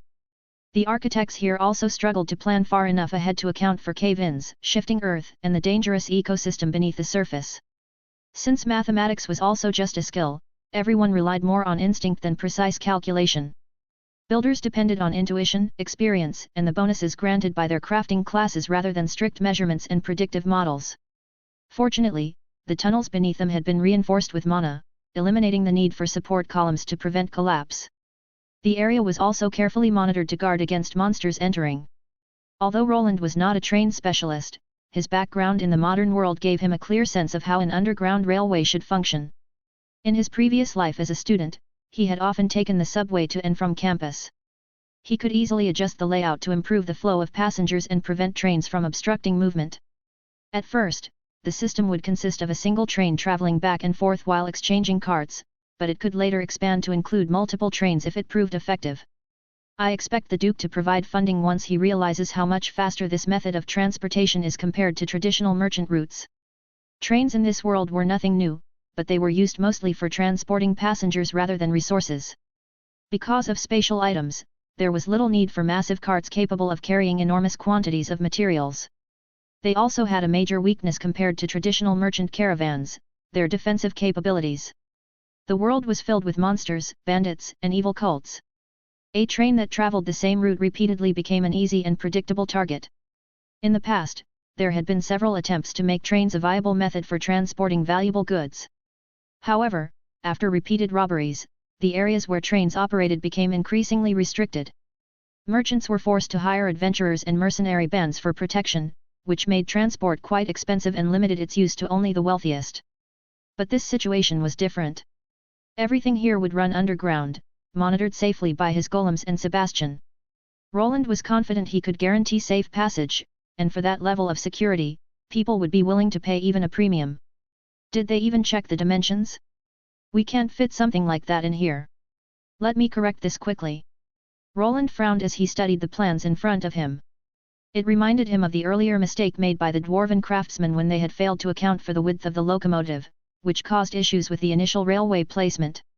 Now they were repeating the same error with a station that could not accommodate more than 2 trains at once and would require additional excavation to widen. The design included a circular platform where an arriving locomotive could stop. After turning, it would use a side track to move to the front of the carts it had just delivered. The turning radius is too tight, and the platform clearance is insufficient. He picked up a pencil and began sketching on a sheet of paper. Bernier had no idea what he was doing, and neither would the dwarves, as the calculations involved were far beyond their usual methods. This was knowledge from Roland's previous world, something he had nearly forgotten. Yet after reaching a high intelligence stat, memories of lessons and hours spent reading about engineering principles had returned with surprising clarity. Numbers that once seemed abstract now aligned naturally in his mind. Angles, load distribution, airflow through tunnels, and concepts he had not consciously considered in years became simple and intuitive. "Boss, what are those symbols? They don't look like runes."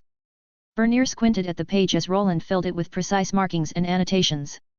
"Just a better way to make sure nothing collapses and that we have enough space for everything." Roland replied casually, even though the sketch went far beyond the techniques used by the Dwarven Union.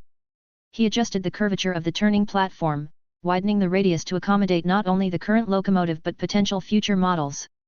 He also expanded the platform, leaving room for foot traffic, emergency exits, and maintenance pathways. Only after ensuring the design was adaptable and that future expansion would not become a problem did he hand the corrected schematics to Bernier. "Here, tell them to follow these instructions to the letter. If they ask about the drainage channels, say that water accumulation underground could become a problem sooner or later." Sure, boss." Bernier, who had just become a soulsmith, squinted at the diagram.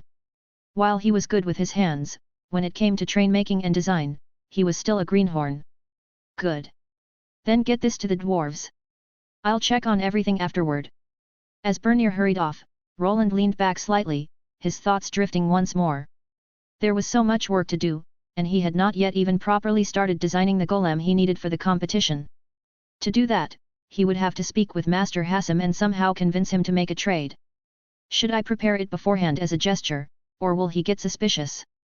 Hassam was missing a leg that Roland could easily replace with one of his prosthetic limbs. He had already scanned him with the help of his armor and could create one now if he wished. However, doing so would likely raise questions about how he had obtained the correct proportions without being in the dungeon. That could add to the mystery, though. On the other hand, such an approach might make Hassam more interested. If he believed Roland to be a far greater craftsman than he appeared, then perhaps the old master would be more willing to negotiate. A risk, but one worth taking. And that eye too. Besides the leg, the old dwarf was also missing an eye, which could be replaced with a prosthetic. He was a perfect test subject for this technology before Roland implemented it on Arthur's mother, and someone who could provide proper feedback, not just as a patient, but as a master craftsman. I suppose I should get the dungeon fully in order. Once this is done, I might not return to that stronghold again. Roland had created his persona and found a new place to grind his levels. The assassin had been captured, and to his knowledge, the maids had managed to extract some information through torture. He had already read the report, and by the looks of it, things were becoming more complicated than he would like. That Julius. Now he was no longer sure who to trust, but that question could wait until they arrived. First, he needed to prepare for his arrival, and for that, he had to do something he rarely did, be himself for once. For some time, he had been collecting personas as if they were candy. At this point, he was no longer certain who he truly was.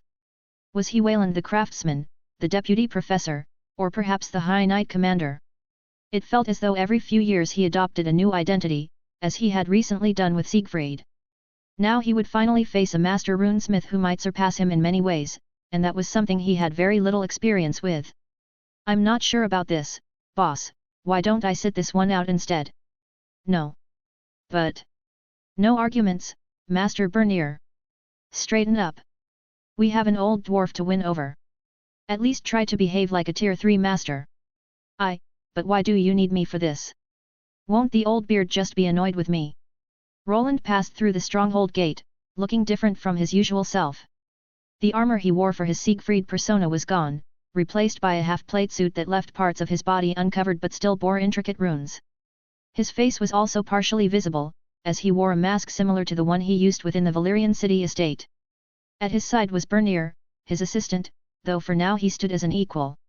The two had come to speak with the master runesmith. Roland had spent a long time considering how to make a good impression and had concluded that the best approach was to put his strongest assets forward. Bernier was one of them, and not just figuratively. He is not like the dwarven masters you know. Your origin and bloodline will not matter. You will be judged on your skills alone. But I am not sure those so-called skills are good enough, boss." Roland paused and looked at his assistant. Bernier was growing pale with stress. It was clear he still feared facing true masters of the craft, worried they would look down on him. He possessed a rare class, but he had not had much time to develop it. Even so, Roland saw him as a valuable part of the exchange to come. Bernier's class was not the only thing Roland intended to showcase. His prosthetic arm stood as proof of his work, and Bernier was not the only one here with such a limb. A small group of knights surrounded them, led by Sir Wishcard, commander of the prosthetic-wielding troop. Roland was an important figure in Albrook, and when conducting official business beyond its borders, he needed to present himself accordingly. Sir Wishcard was the second strongest member of their organization. Roland had briefly considered bringing Armand and Lobelia as escorts, but their levels were too low for an area filled with Tier 3 class holders above level 200. That left him with the knight troop he had built through his prosthetics. It had continued to grow, and several among them had surpassed level 200. They now served as his temporary guard. "It would be better if you stopped calling me boss. For now, call me Master Wayland, at least until we return home." I can do that, but do you really have to call me Master Bernier? It just sounds off." "Yes, I do. Now relax and let's go. People are already looking our way." The adventurers glanced in their direction as they tried to assess the situation. It was rare to see nobles send troops here, and for this occasion, Roland had decided to make it clear that he was acting under Valyrian banners. The crest of the noble family was displayed on the knight's armor to show that they were guarding someone of importance. Even in a dungeon with its own rules, the Valyrian household held a special position, and most would not dare challenge their knights. "Took me a few days to organize this. This had better work." There were two main reasons he had come here. One was to exchange knowledge with a fellow runesmith who seemed willing to bend the rules. The other was a potential prospect, someone that he could foster. "I can only give them a choice. The decision will be theirs in the end." As they walked, he glanced toward the main adventurers' building. The group he had prevented from entering the ruins earlier had eventually made it back, but from what he had seen in the recordings from his golem cameras, their return had not been pleasant. The group that had entered the ruins managed to retrieve something. He could not confirm what it was, as they had stored it in a spatial bag. Once outside, they nearly got into a confrontation with other adventurers, but managed to avoid it by taking a different route before anyone could catch up. This had likely been their plan from the start, and somehow, all of them had made it back safely just the other day. They probably won't sleep well for a while. Roland noticed that many more adventurers had gathered here, all clearly drawn by the treasure that had been brought out. Within the stronghold, they could do nothing, but it was obvious they were waiting for the group to leave so they could try to take it. While such actions were illegal, they were not uncommon in the dungeon. "I'm sure they already have a way to smuggle it out. It could be with anyone by now." The plan would probably be to smuggle the item out through another group or sell it within the stronghold to one of the rare merchants who came from outside. Those merchants were usually heavily guarded, as they hired many adventurers. The groups here were not tightly organized, so their numbers would be limited. "Sir Noble! Please look here. Are you perhaps looking for a place to stay? As they walked down the road, someone unexpected approached them. Most people were wary of addressing nobility, but this girl did not seem intimidated by their appearance. The knights closed ranks around him, but he raised a hand to stop them from reacting. A place to stay? He asked the girl, who turned out to be Millie. The best inn in this place, the Red Dragon Inn, of course. It was a strange sight, the young girl eagerly trying to promote the inn run by her mother. To Millie, he was a complete stranger now that his Siegfried disguise was gone. An inn? I could use a bite to eat. I mean, Master Wayland, haha. Bernier chimed in from the side, his belly grumbling softly. Although they had travelled through the teleportation gate hidden in the nearby forest, getting the knights and Bernier out of his small hideout had taken time, as Roland first had to disperse the poisonous mist and paralyzing spores. The Red Dragon Inn, you say?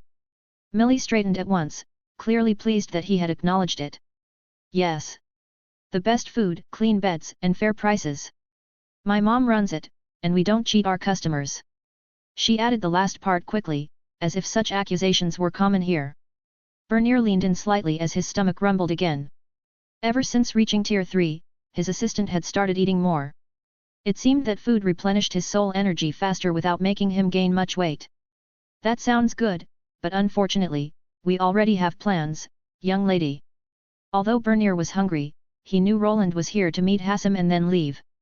Still, this situation worked in Roland's favor, as he had been wondering how to begin a conversation with Millie and her parents. The Red Dragon Inn, that name. Siegfried mentioned it before. Then you must be Millie. Sir Knight knows Mr. Siegfried. Roland nodded, and Millie's expression softened into a more genuine smile. Indeed. He said you could guide me to this Master Hassem. I have come to meet the Master Runesmith. It felt strange speaking to Millie as if they were meeting for the first time. When he had been disguised as Siegfried, he used a voice-changing rune and spoke more slowly than usual to maintain the stoic persona. Mr. Siegfried did. Roland nodded, watching the girl closely. He could still see her status and the unusual class she possessed. Her level had not increased at all, and it seemed less like she lacked effort and more like she simply could not progress easily. You want to meet Uncle Hassem? Uncle? Then you must know him quite well. Ah.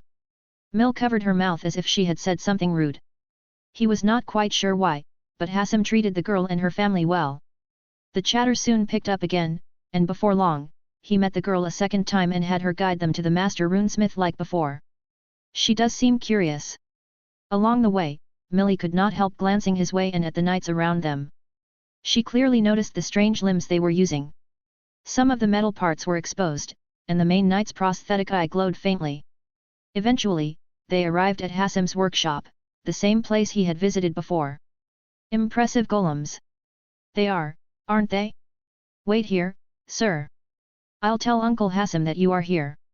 Just like before, the high-grade golems guarded the entrance but allowed Millie to pass. Roland remained outside, waiting as people began to stare. The longer they stood there, the more onlookers drifted closer, drawn by the functional artificial limbs the knights were using. At this point, there was no need to hide them. No one would be able to recreate them without his research and the presence of a tower spirit. It was not something a runesmith could reproduce alone, and a rune mage would almost certainly be required. It was also something he could provide through Arian and the Institute, expanding the runic prosthetics business and building a name for himself. Water ya lot gopin it. Ain't there mithril waitin' for the hammer, or have yet all gone soft and useless? Hassem's voice boomed, and the craftsman quickly stepped aside. As before, he appeared wearing a set of glasses that clearly served to analyze items or display status information. His gaze immediately settled on Bernier's prosthetic hand, then moved across the other magical limbs the knights possessed. Tha there, Tha's no simple golem limb. Even Hassem fell silent as he took in the sight. To lesser craftsmen, the limbs might not seem particularly remarkable, but their movement was far more refined than the standard models made by ordinary dwarven runesmiths. By the forefather's beard, how in the stone does it move like Tha? So smooth, not a hitch nor grind in it. Hey! Bernier tensed as the old dwarf lunged forward and grabbed his arm. Hassem leaned in close, his face nearly touching the metal as he examined the wrist joints and fingers reacting to his touch as if they were real. His grip tightened around Bernier's wrist, turning the hand this way and that with intense focus. The old dwarf's usual demeanor vanished, replaced by the hungry gaze of someone completely captivated by new technology. Stop squirming, lad. I wasn't planning to. Quiet, blast yet. Let an old smith think. Bernier froze instantly. The workshop, once filled with noise, fell eerily silent. Even the other dwarves lingering nearby did not dare interrupt. They all knew that look, and they were just as interested in the new magical limb before them. This joint, no drag, no catch o metal, not even a flicker o lag. How in the hell is it moven? I see no guide and node, yet it acts like it got a soul o its own. Roland was not surprised by the reaction. Runic limbs based on golems existed in this world, but they were quite rudimentary. Some people could move them by manipulating mana or through voice commands. Some could even predict what the user was trying to do and move on their own, but their failure rate was quite high. This limb, the one he had created, fully replaced a lost arm and moved without any lag, reading the very soul of the person using it. Master Hassim, I assume? Could you let go of my associate's hand and invite us inside? It was clear he had caught the runesmith's attention with this little display, but whether it would be enough to secure a deal remained to be seen. First, they needed to go somewhere private where no one would interrupt them. Hassim did not respond immediately.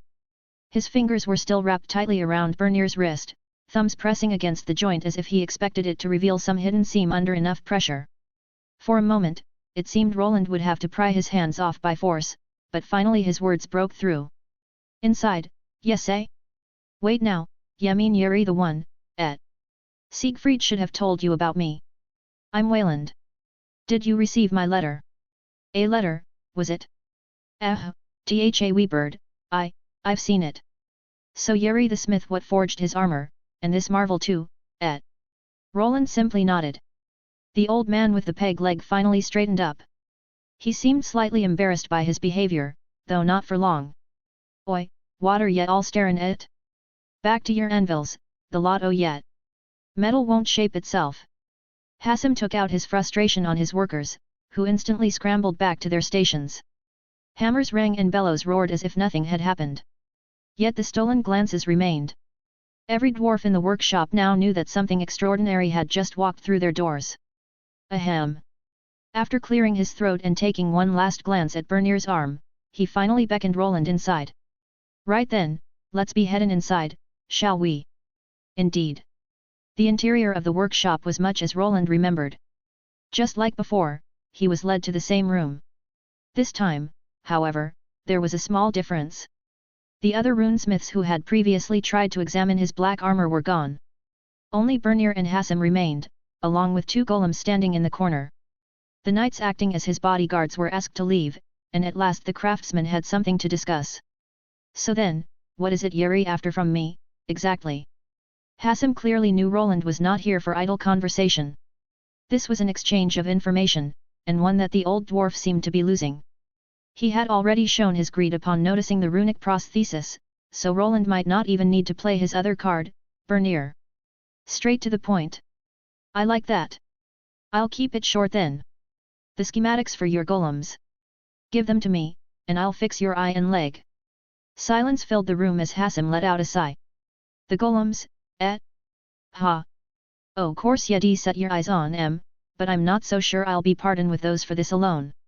I've learned to walk fine with this leg o' mine, and those golems ain't trinkets to be traded for scraps and promises. The reply was not what Roland expected. And who d'ye think Yuri fullin', lad? Thar mo years, no single smith makes something like that alone.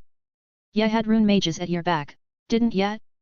I can smell it clear as forge smoke, reeks o' a mage tower's meddlin'. Don't know how you humans run your craft, but I don't touch work I can't command, nor fully understand. The old dwarf was perceptive. He quickly identified the heavy rune manipulation within the operating system. It was not something runesmiths usually handled, and within this dungeon there was no nearby mage tower or rune mage who could have assisted him. To make matters worse, he did not seem willing to seek such help, which was not unusual. Craftsmen at this level preferred to control every variable, and relying on a rune mage would only complicate matters. Roland did not answer immediately. Instead, he took a slow step forward, his gaze steady behind the half-mask. You are right. Hassim's brow twitched. If you wish to recreate this limb, you would need help from rune mages. That is something I can provide. Ha? Y'all provide me a rune mage, will ya now? And what else comes with that, eh? Ya got a portable tower spirit tucked in your pocket? Or better yet, ya plannin' to build a whole mage tower right here in me forge? Hassim started chuckling as if he had heard a good joke, but Roland did not react, as if this were something he could actually provide. That wasn't exactly what I was planning, but if you provide the funds, I can offer you the technology for a miniaturized tower spirit that could handle the computational load needed for this runic prosthesis. Ha! Thought as much, eh? What was that you said? Do you need me to repeat it? This was not Roland's original plan, but it was still within his capabilities. Thanks to Sebastian, he had gathered enough data to recreate his systems elsewhere in a more compact form with reduced performance, yet sufficient to achieve similar results, only at a slower pace. Yeri not jokin'. No. That sort o' thing, a miniaturized tower spirit, that ain't some trinket ya pick up at a roadside stall, lad. I'm aware. Fine then. Speak. I'm listenin'.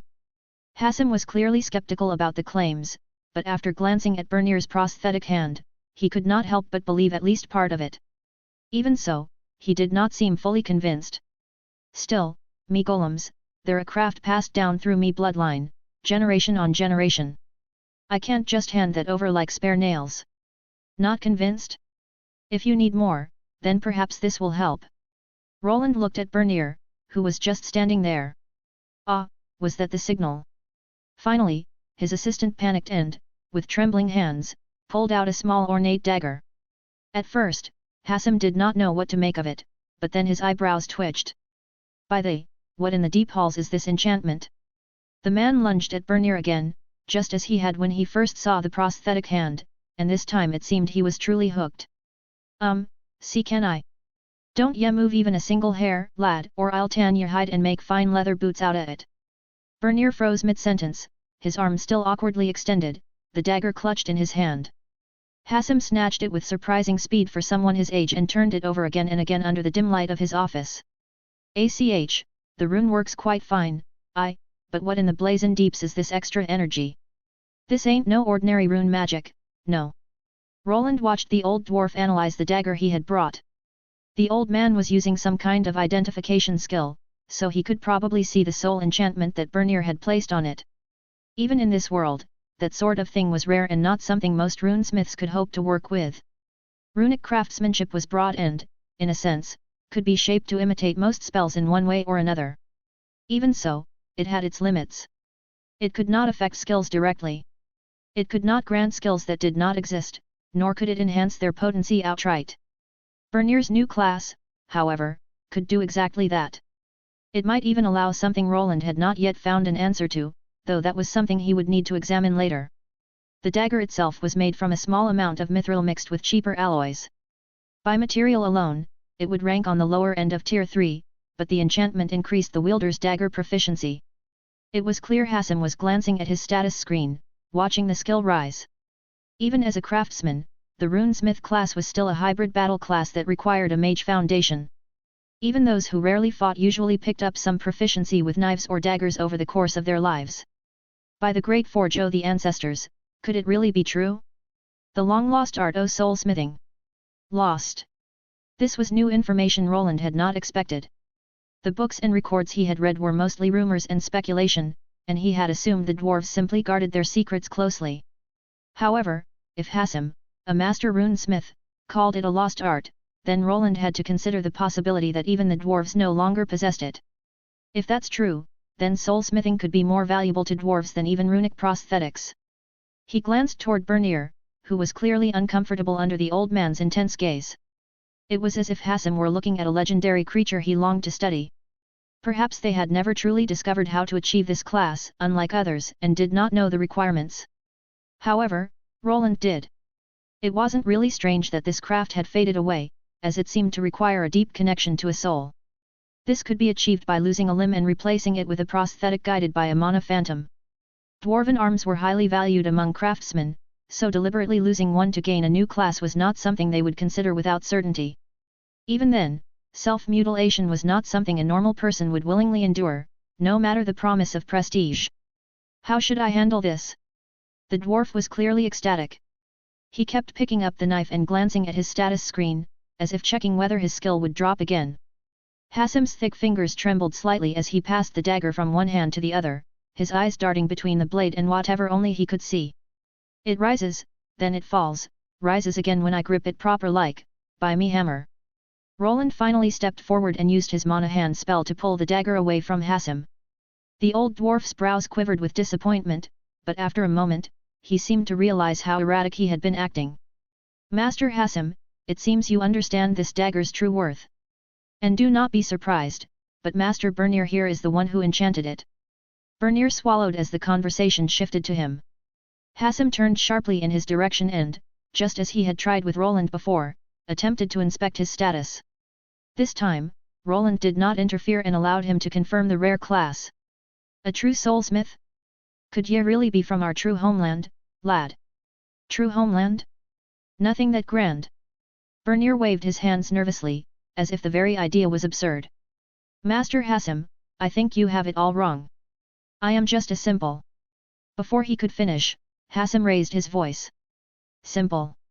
There's nothing simple about this dagger, ye whelp. Who in the nine deeps are ye, lad? Are ye a descendant o' the soulsmith so old? There were rumors, whispers in the stone, that some o' ye survived the great sundering. Do not tell me ye never heard o' it. Hassim leaned forward, his beard bristling and his eyes wide like a miner who had just struck a vein of pure gold. Bernier had no idea what the man was talking about, and neither did Roland. He knew a little about dwarven history, but not enough to place this event. Like other races, they had their share of wars and legends. The sundering Hassim mentioned could have been any of them. As far as Roland knew, while many dwarven craftsmen lived in this country, it was not their original homeland. Dwarves were usually found deep underground, hidden from the eyes of others, working close to the earth and near volcanic activity that fueled their forges. Various clans were scattered across this kingdom and neighboring lands, and from what he understood, something in the distant past had forced them into this way of life. I haven't, no. By the molten core, what in the blazon deeps are they teachin' ya younglings these days? Hassim grumbled, pacing in a tight circle. A craft like this, lost to the ages o' stone and fire, and here ye stand tellin' me ye just picked it up somewhere, like in some dusty tavern. Do ye take me for a fool, lad? I didn't say that. Bernier protested, his voice cracking slightly. He glanced at Roland for guidance, but Roland, for the moment, let them continue. He was curious whether Hassim might reveal something useful or let something slip. That only made Bernier more tense and confused. It's just. I don't really, no. Lad, don't ye play games wi me. I'm really not.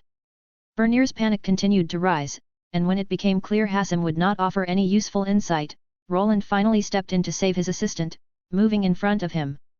Master Hassim, give my associate some space. If you wish to trade knowledge with us, then offer something in return. If this class or field is as rare as you claim, then perhaps it is worth investing in. If this class was rare enough to make an old dwarf nearly tear out his beard, then it was better to act accordingly. Roland had been willing to offer a fair exchange, but now he realized he held the stronger position. If Hassim was telling the truth, then it was wiser to remain guarded and not reveal everything at once. This dagger is only a small sample. If you wish to see more, then you know what we want. Hassim did not answer immediately. The old dwarf stood still, his chest rising and falling slowly. His gaze moved between Roland and Bernier as if weighing something far more significant than a simple trade. The earlier excitement had not disappeared, but it had changed. It was no longer the wild hunger of a craftsman discovering something new, but something more focused. Ye got some iron in your nards, I'll give ye that, ye bold bastard. He scratched his beard, fingers dragging through it as he turned away and limped toward a cluttered workbench. Bits of half-finished runes, cracked cores, and old schematics were scattered across its surface. Ye want me golems and ye offer me a new leg, a new eye, and even the long-lost soulsmithin. How can I refuse such an offer, Hassim burst out laughing as he made up his mind to trade. However, this was only the beginning. As always, a contract had to be drawn up. Boundaries between the two sides needed to be established, and he had to make sure that neither of them gave up too much for too little. Ha! Ye got yourself a deal, ye human, but don't ya think for one bleedin' second I'll be taken for a fool, lad? A glint appeared in the old man's only working eye as he grabbed some paper from the table. It was covered in runes, a magical contract ready to be filled out and sealed. Don't worry, Master Hassim, I will give you a fair deal. He spoke while gauging just how much he could get away with. The old dwarf grinned, fully aware of what was about to unfold. Bernier stood to the side, sweat forming on his forehead as he watched Hassim and Roland grin at each other like two men trying to outwit one another. I'll just stay over here. The two were no longer listening as they began writing everything down. They did not even speak, letting their quills do the talking. Each time one finished, they handed over the paper to review what the other master craftsman had written. Then they crossed out what they disliked and added their own corrections. Ya aren't like the other craftsmen at all. You're a swindler, lad. A bleedin' swindler. I'm a swindler? You thought I wouldn't notice what you meant with this clause here? Do you think I was born yesterday? Roland did not give the man even a millimeter when it came to drafting the contract. It was clear this was not Hassim's first time. He was as sly as someone who had cheated thousands before, but Roland would not allow it. He intended to secure the best possible deal for those golems. Ya caught that, did ya? Ha! Thought I'd slip it past ya like a greased goblin. Just a wee clause, nothin' more, lad. Roland did not even blink. A clause that would give you full rights to any derivative designs I produce from your schematics, including future iterations. Well, a smith's gotta try, hasn't he? Not like ya didn't try to pull a fast one on me either, ya crafty human. The old dwarf grinned wide, completely unashamed. Roland had also tried to slip in hidden clauses that would grant him similar advantages. Soon, the scribbling resumed, and Bernier found himself wandering around for quite some time. The scratching of quills continued until the forge outside fell silent. The dungeon's night cycle had taken hold, and most of the craftsmen had either gone home or headed to the taverns to drink. You drive a hard bargain, Master Hassim, but I think this should be fine. What do you think? Ya drive a hard bargain, lad. Hassim leaned back in his chair with a long groan, his joints popping loudly. He stared at the latest version of the contract, one thick finger tracing the runes embedded in the parchment. But I'd be lying through me beard if I said I didn't enjoy the bout, lad.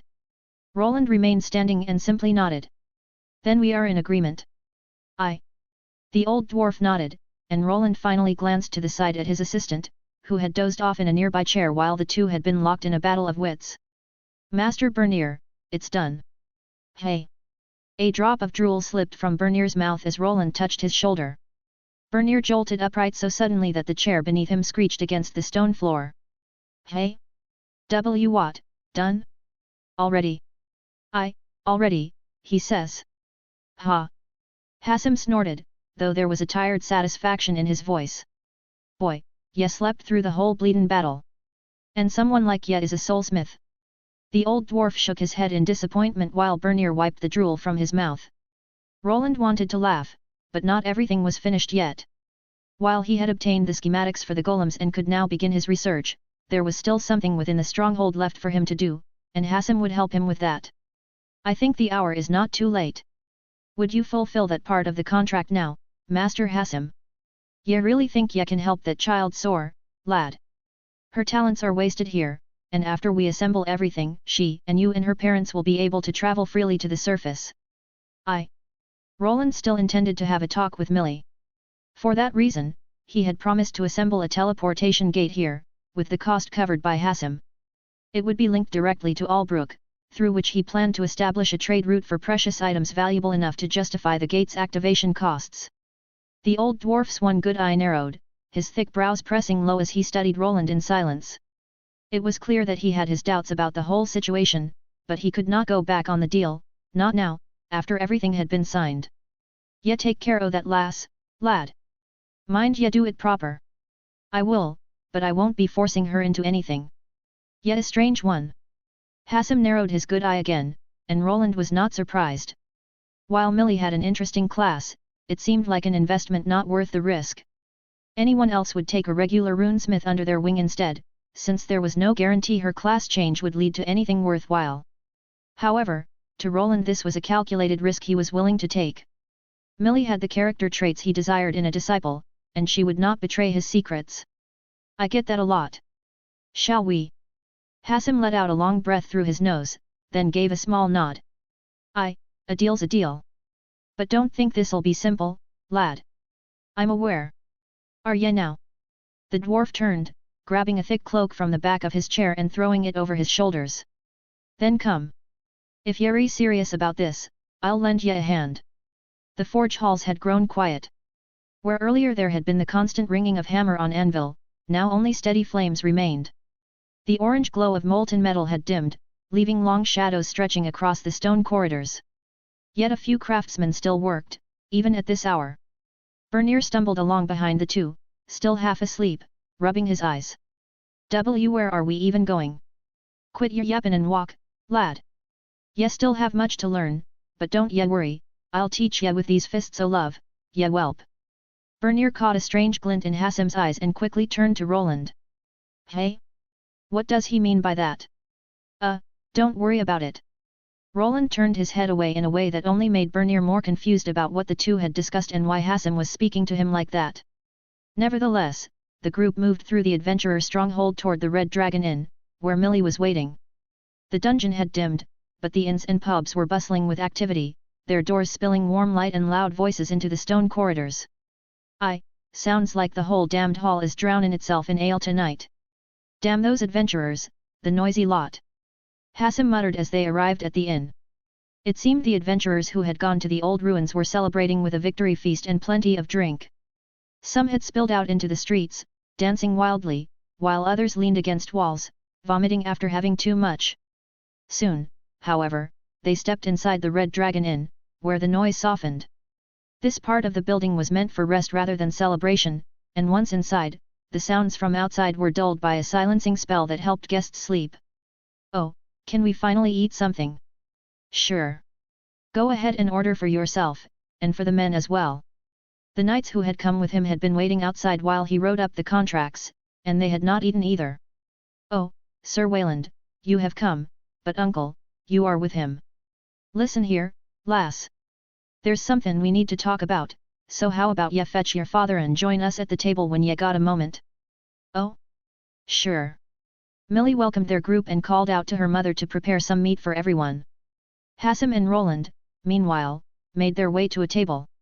They waited for Hermes to arrive, and as the minutes passed, Roland felt the weight of the question that still needed to be asked, unsure of how it would all turn out.